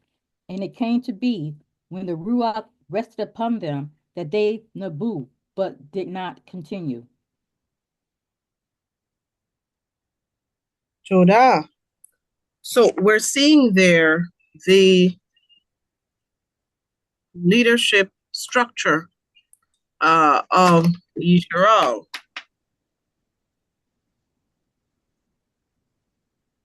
That has been corrupted or corrupt. Now, names are called, interestingly, in this chapter, in Yachazaq'al 8.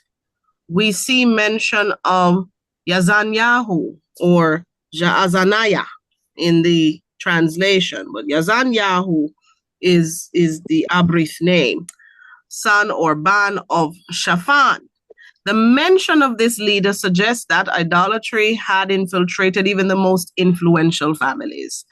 Shaphan's mashpaka or family had previously been associated with reforms under Yashayahu or Josiah. And someone is going to locate for us Bath Malachim 22 verses 8 to 14.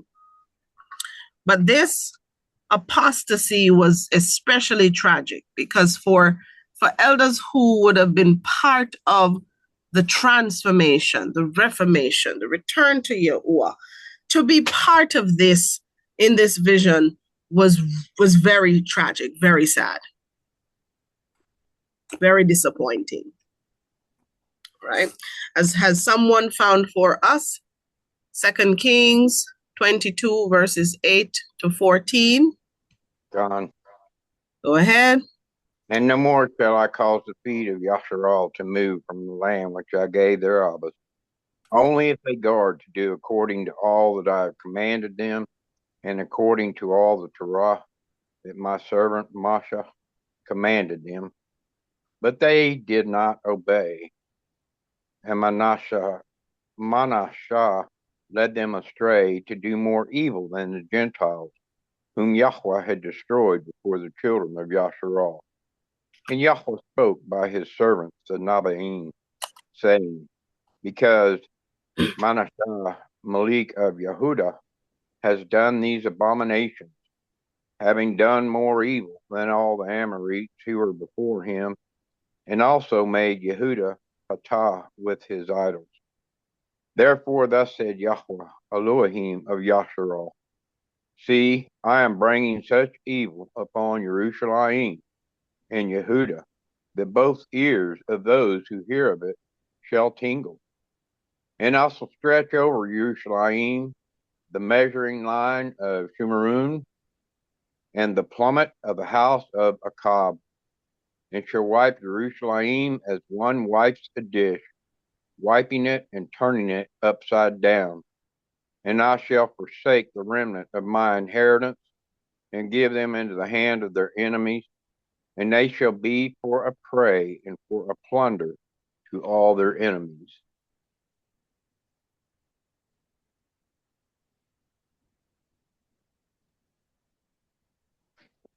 What was that? 2 Kings 22. That was 21. I was saying, man, I got here late. As I'm seeing. Here you want 22.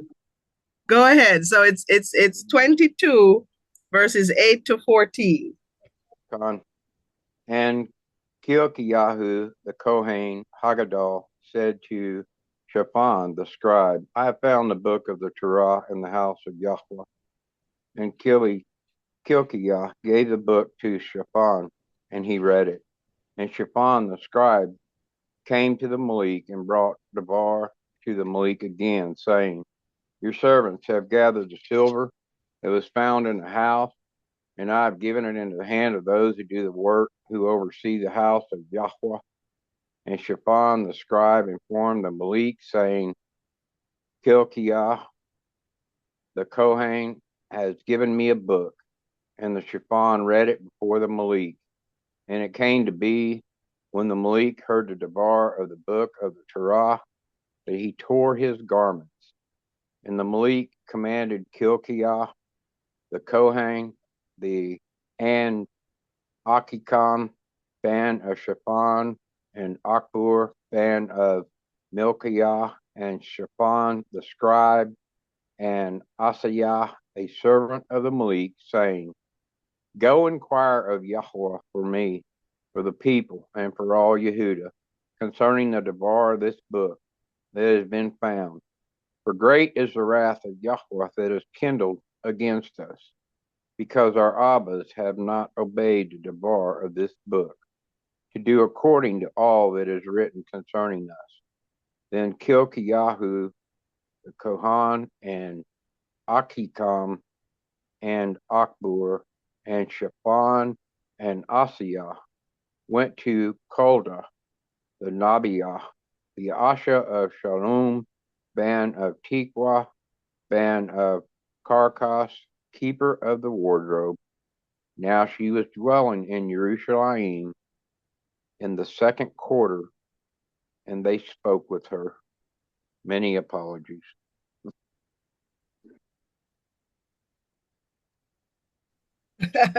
No need to apologize. No worries, Aki. So we're seeing where Yazaniah would have been part of this family of Shaphan, who was the scribe at the time of the Reformation, when they were to return, when they found the Torah, and they were to return to following Torah as it was, and to leave the worship of other mighty ones and the lawless ways which would have been introduced to the nation. He was part of that family. Shaphan's family had previously been associated with the Reformation. So this particular person named would have known, this elder knew about all of this. And yet he is part of this apostasy.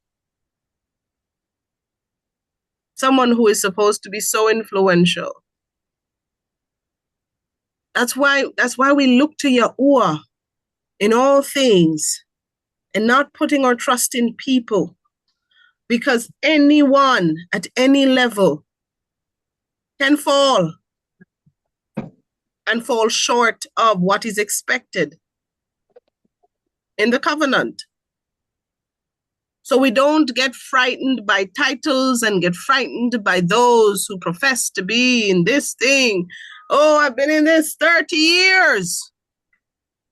10 years, 5 years, I've been reading this all my chayi.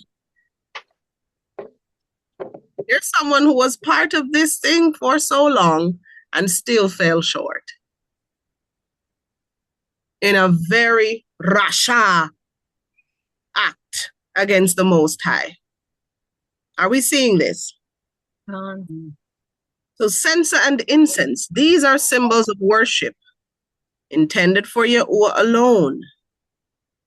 But we see where they're being misused in idolatry, idolatrous worship, and it underscores the depth of the people's rebellion. Someone read for us Shamut 30, verses 7 to 9. A heron shall burn on it sweet incense, bakar by bakar. As he tends the lamp, he shall burn incense on it.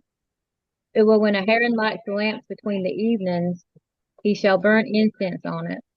A continual incense before Yahweh throughout your generations. Do not offer strange incense on it, or a burnt offering, or a grain offering, and do not pour a drink offering on it.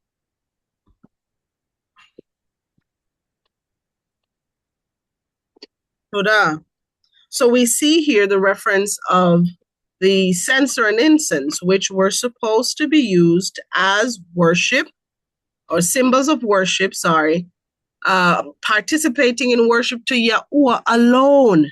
Only Yahuwah these things were to be used to worship. But these elders were using it in the worship of other mighty ones.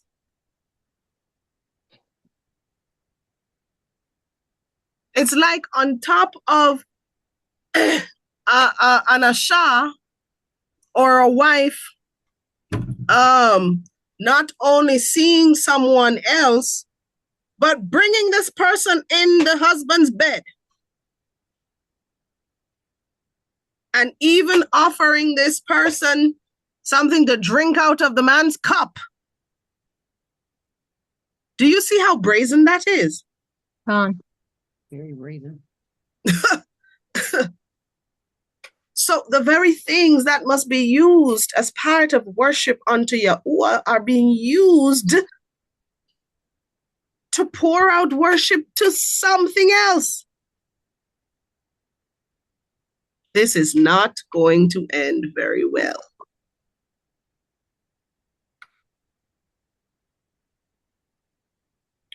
So in verse 12, Yahuwah highlights that these things were being done in darkness.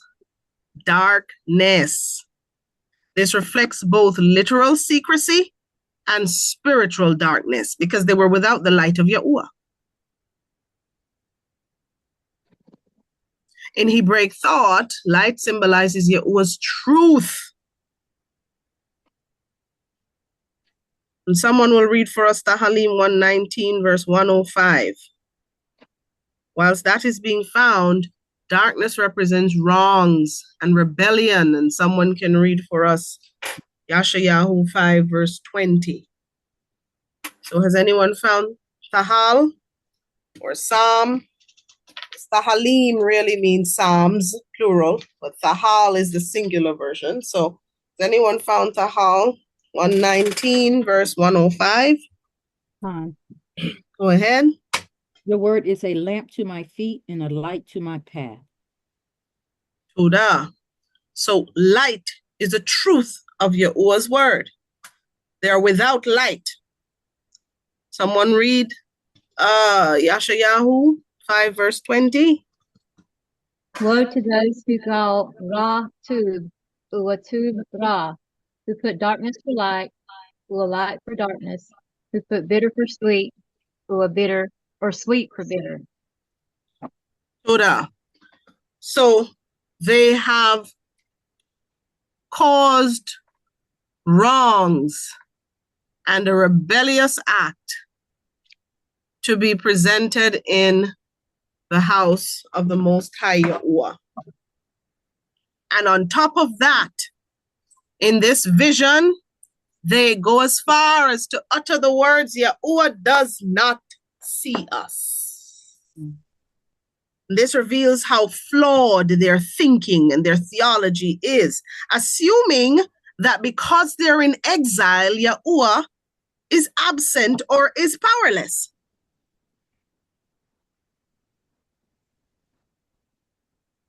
This echoes Kahal or Psalm 10:11, where the lawless presume Yahuwah does not care. Yahuwah does not see, or Yahuwah won't do anything, or Yahuwah doesn't. Let's read Kahal 10 verse 11. He has said in his Abab, all has forgotten. He has hidden his face, he shall never see.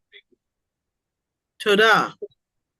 So somehow persons are of the theology or the thought process that the Most High, when we are in certain circumstances, Yahuwah doesn't see, or he doesn't care, or he doesn't know. Yahuwah won't be with me, or Yahuwah won't. He knows all things. He doesn't respond the same way we do. And there are some circumstances he will not cause his presence to be part of, but doesn't mean it is hidden from him. Because he sits high and looks low. He sits above the arch of the Arats. He is not contained with time, space, matter. He's not contained in our limited thoughts. And so them thinking that Yahuwah in this vision, remember it's still being seen in a vision. And so them thinking, oh, Yahuwah doesn't see. We're on our own here, so we'll do what we want to do, is a grave error. Is a grave error. Mourning for Tammuz. We would have already established this is a Mesopotamian fertility, mighty one, associated in their cultures with Chai and Muth, or also with agricultural fertility, believing things are rebirthed or so through this ritual moaning, going out and crying onto this thing to somehow bring them prosperity. Women at the North Gate. This is a striking image of cultural assimilation, as women played a significant role in religious ways. Their participation reflects the depth of societal corruption. Someone remind us of Yirmiyahu 7 verses 17 to 18. And then thereafter we'll ask someone to read Hadabarim 18 verses 9 to 12. Again. And someone will read for us Husha or Hosea 2 verse 13. Anyone found Yirmiyahu 7?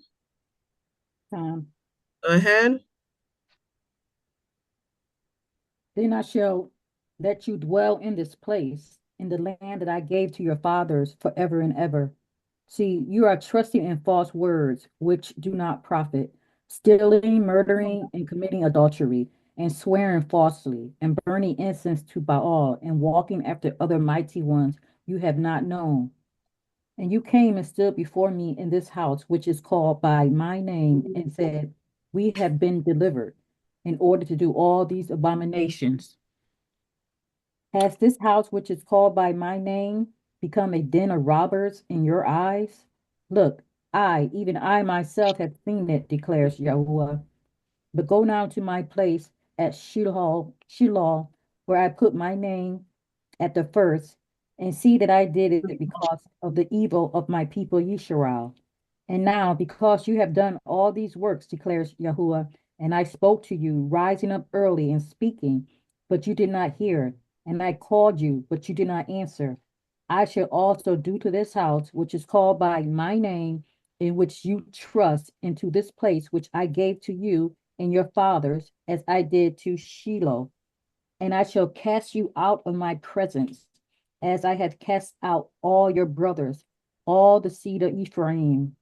And you do not pray for this people, nor lift up a cry or prayer for them, nor make intercession Sorry, for me. Akuti. Where are you reading? Am I going too far? Is it Yahu 7 verses 17 to 18? Oh, I'm sorry. I guess I started at 7. Oh, so 17 to 18. Okay. Do you not see what they are doing in the cities of Yehuda and in the streets of Jerusalem? The children are gathering wood, the fathers are lighting the fire, and the women are kneading their dough to make cakes for the sovereignness of the heavens and to pour out drink offerings to other mighty ones to provoke me. Toda. So again, these women were getting themselves into rituals, honoring other mighty ones.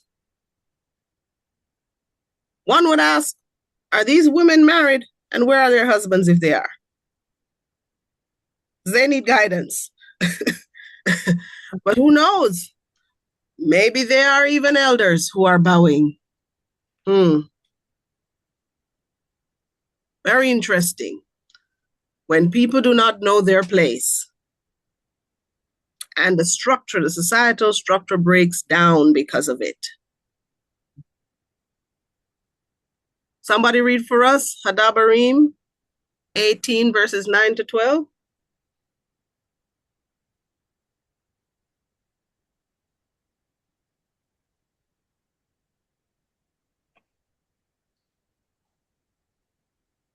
I think my microphone froze again. Is everyone hearing me? Fine.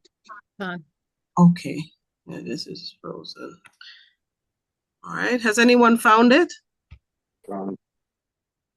When you come to the land which Yahweh your Elohim is giving you, do not learn to do according to the abomination of those Gentiles. Let no one be found among you who makes his ban or his bath pass through the fire, or one who practices divination, or a user of magic, or a Akhad who interprets omens, or a sorcerer, or a Akhad who conjures spells, or a medium, or a spiritist, or one who calls up the dead. For whoever does these are an abomination to Yahweh. And because of these abominations, Yahweh, your Elohim, drives them out from before you. Todah.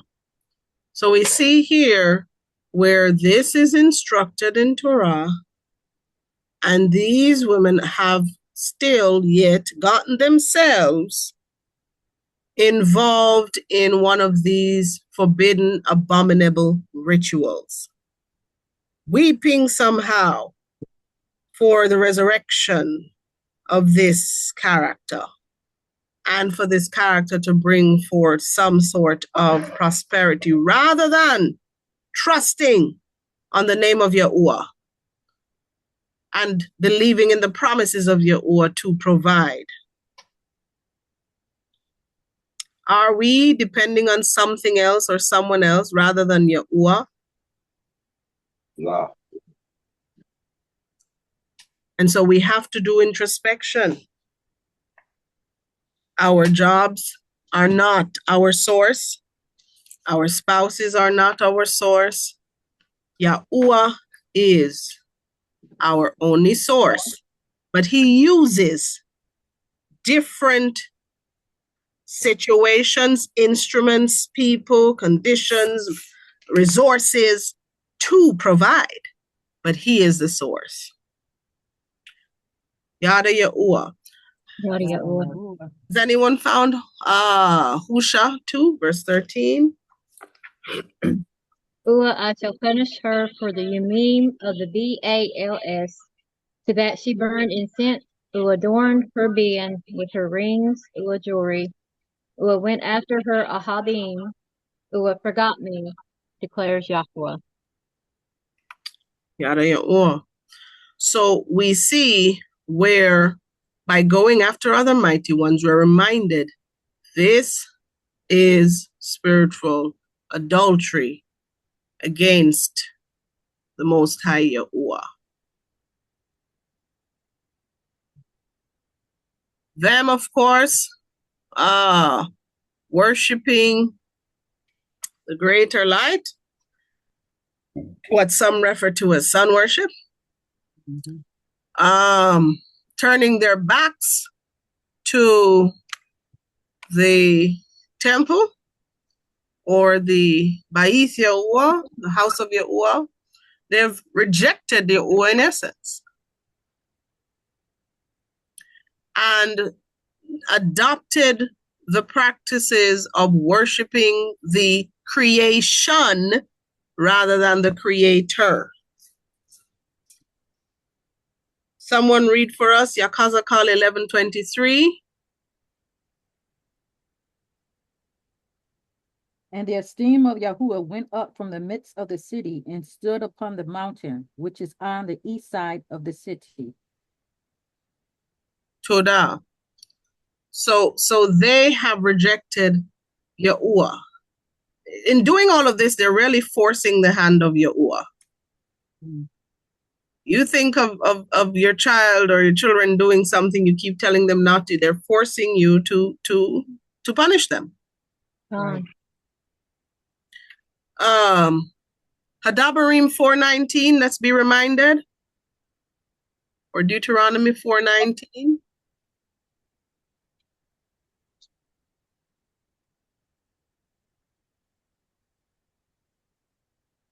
Unless you lift up your eyes to the Shamaim and shall see the sun and the moon and the stars, all the hosts of the Shamaim, and you be drawn away into bowing down to them and serving them, which Yahuwah your Elohim has allotted to all the people under all the Shamaim. Todah. Thank you for the reminder. So again, people are worshiping the creation rather than the creator.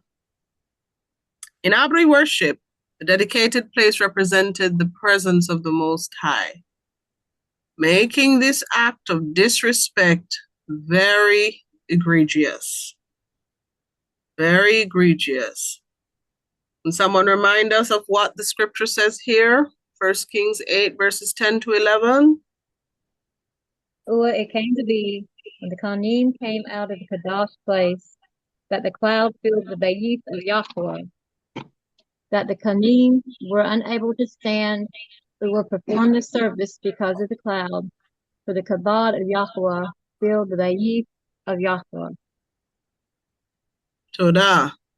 So the very fact that one had to be very careful about even standing in the place where the presence of the Most High was, for fear of possibly even losing their own chayi.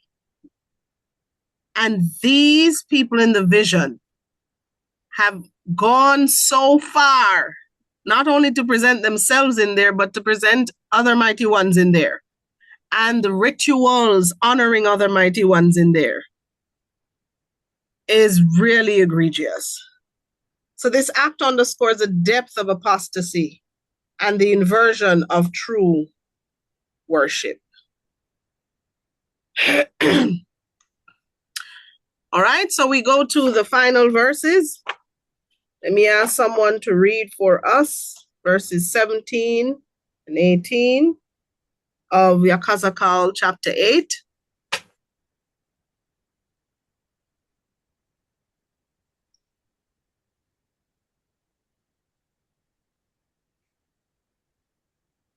He spoke to me, have you seen, O band of Adam?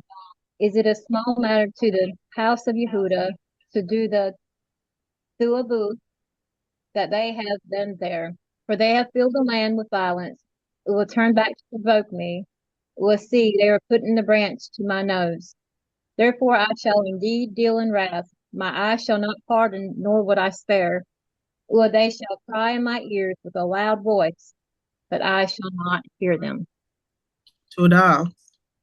So Yahuwah declares that the peoples to Abuth, or abominations, have filled the land with violence and provoked his wrath. Do you remember earlier when I said if an assembly claims to go and build the place of worship and they're assembling in a particular community, the presence of the Most High is there, it really should make the place better. Right. But we see where in a number of instances, and I use the example of here in this country, where a number of these assemblies exist in places where the conditions have gotten worse. Violence has increased in these places. Sickness, poverty has increased. Here we are seeing it in scripture. Their abominations have caused the land to be filled with violence because the presence of the Most High will not be there. Right. And they've provoked the wrath of the Most High. I'm excited to go into chapter 9, even though I won't be the presenter. Isn't that interesting? The presenter is resting this week. I'll be resting next week so I can listen in. But We'll be lifting you up. I'll be listening, and I'm speaking that because I have no intentions of being overcome with anything else. Yada Yahuwah. Yada Yahuwah. So we continue. So through Hebraic perspective, filling the land with violence echoes the corruption described that we read, I believe, last Shabbat in Barashit 6, verses 11 to 13. Let's remind ourselves what that said. And the Iraq was corrupt before Elohim, and the Iraq was filled with violence.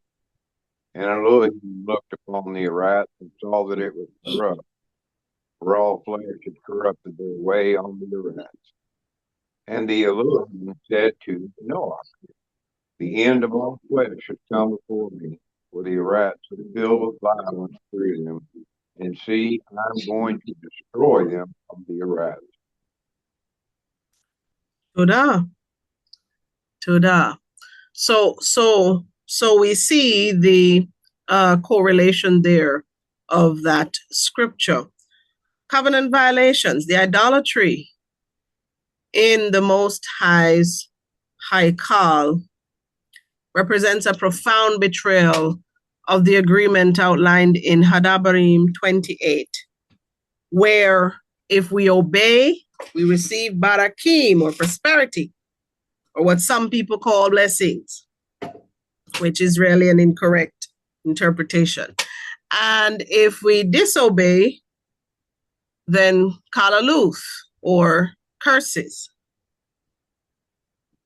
And so the consequences depend heavily on whether or not our people remain loyal to the agreement.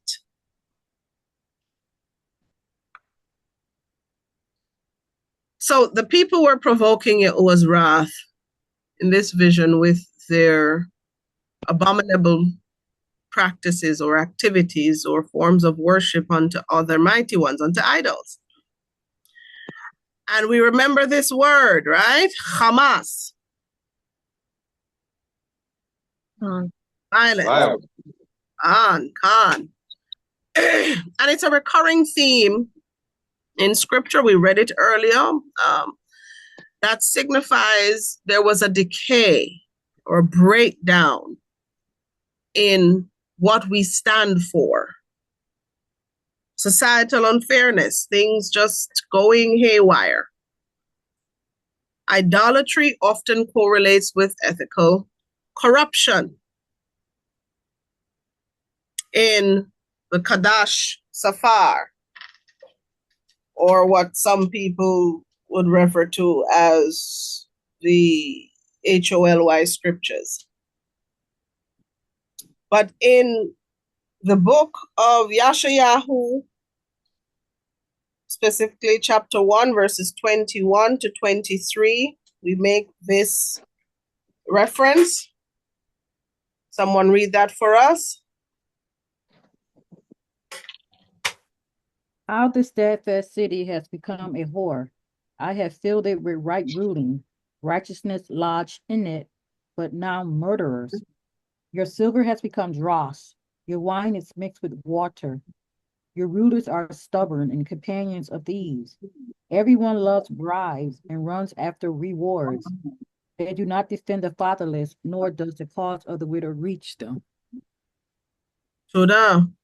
So we see the level of corruption, and that scripture just specified some of the corruption that is mentioned in scripture.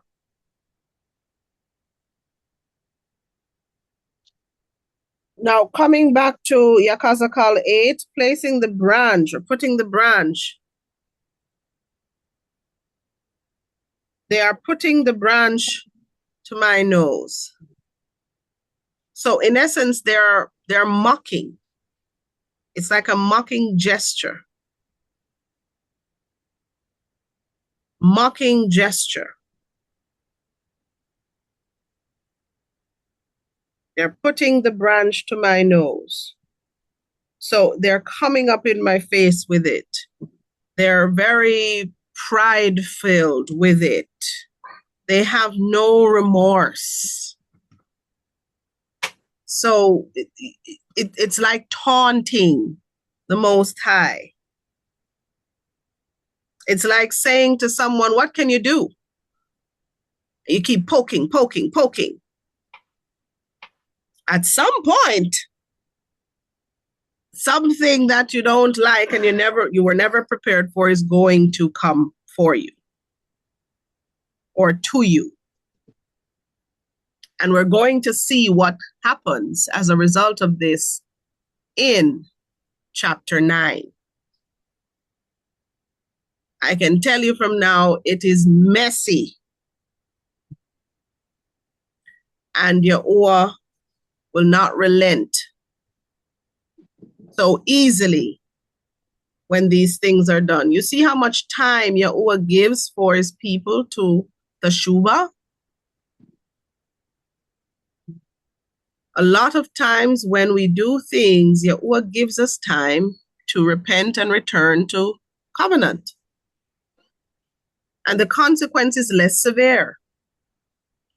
But if we continue in crookedness, if we continue to provoke the Most High to release his wrath, then the consequences will be poured out, and it will be fair, because Yahuwah is fair.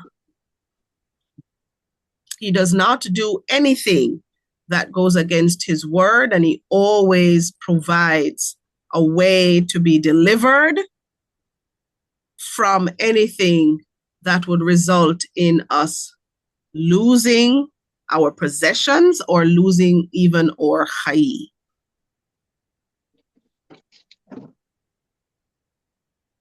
So historical and archaeological corroboration, excavations at sites such as Arad and Lachish have revealed certain altars, figurines, and other artifacts associated with pagan worship. There are even some things called the Lachish letters written on certain types of stones or tablets or so, which were found. There were discoveries of Asherah inscriptions, and I'm going to show an example of this. Believed to have been interpreted as Yahuwah and his Asherah,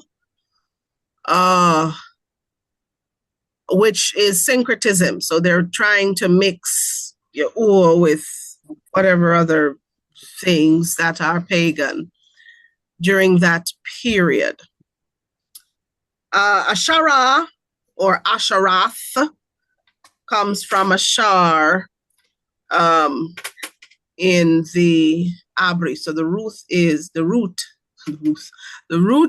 word or parent root word is Ashar. Now, this is one of the stones. You remember earlier when I said about certain excavations revealing certain inscriptions. Con. So this is one of those Asherah inscriptions.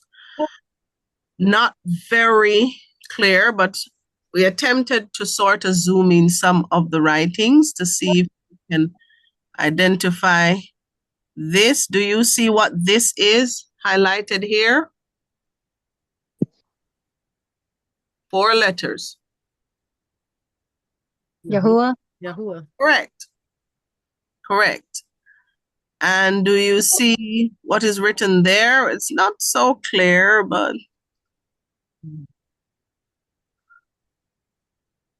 so that's the Alaf Shan Rash, and that other letter appears to be a little bit unclear. Either irregularly placed Alaf or some other letter, but it's we know Ashara is there. Okay. There's another. You see, I made it a little bit brighter. Are we seeing that? Con. Right. Here's another. Do we see those 4 letters?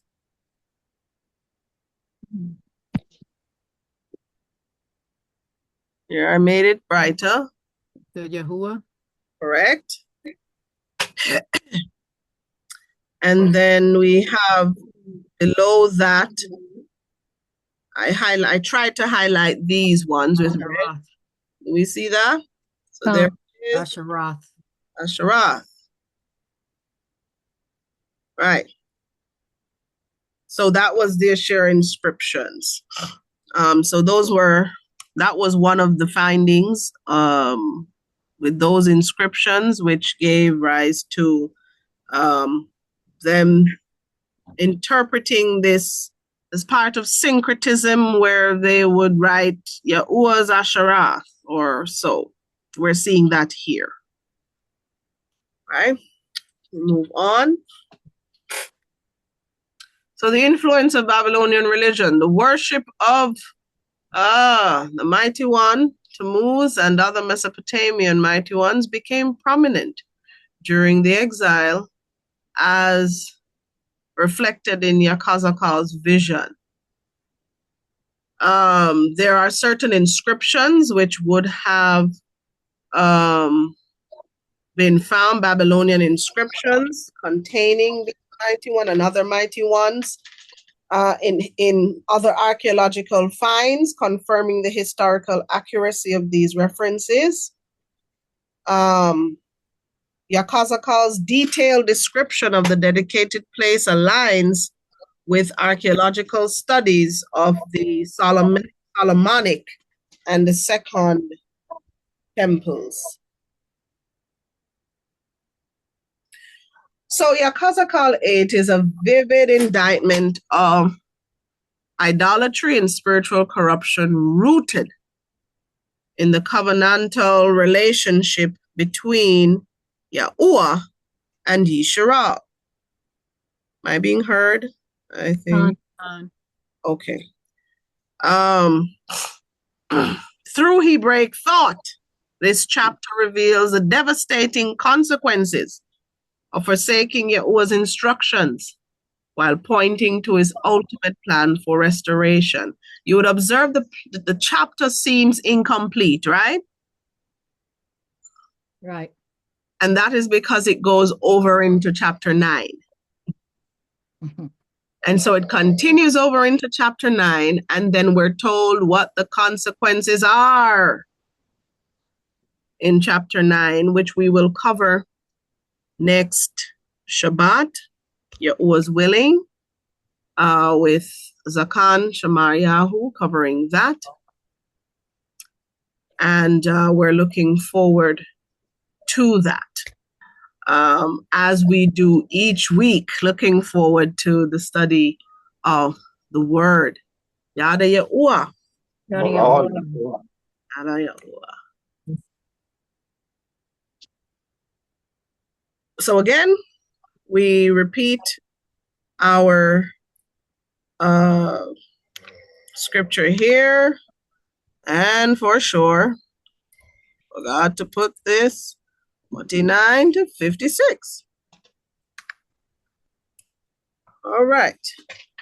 So we're going to repeat Sahalim, looking at the Zan, the verses that relate to the Zan. And those are verses 49 to 56. We will read that which is in red and that which is in black. Those words in blue are the translations of what is written in red. So we will begin after 3. Akhad, Shatim, Shalush. Zakar, word, your servant, on which you have caused me to wait. Zaf, comfort in affliction, for your word has given me faith. Zadim have utterly scorned me. I did not turn aside from your Torah. Zakarti, right ruling, oh Yahuwah, comfort myself. Zalafah has seized me because of the wrong, who forsake your Torah. Zamaruth have been my songs in the place of my sojourning. Zakarti, your name in the Lila, oh Yahuwah, my guard your Torah. Zaf, come mine, cause I have observed your precepts. Toda Yahuwah. Yahuwah. Of course, next week you have to help Zakan Shamar Yahu with the singing.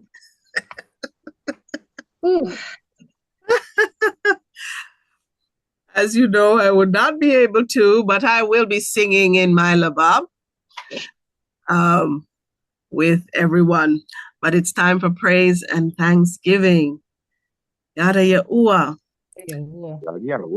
Let me hear the nation of Yahuwah who serves Yahuwah. Say, Aniyabad Yahuwah. Aniyabad Yahuwah. Yada Yahuwah. So as the song goes, Aniyabad Yahuwah. Gadalalu. Watamila. Washatami.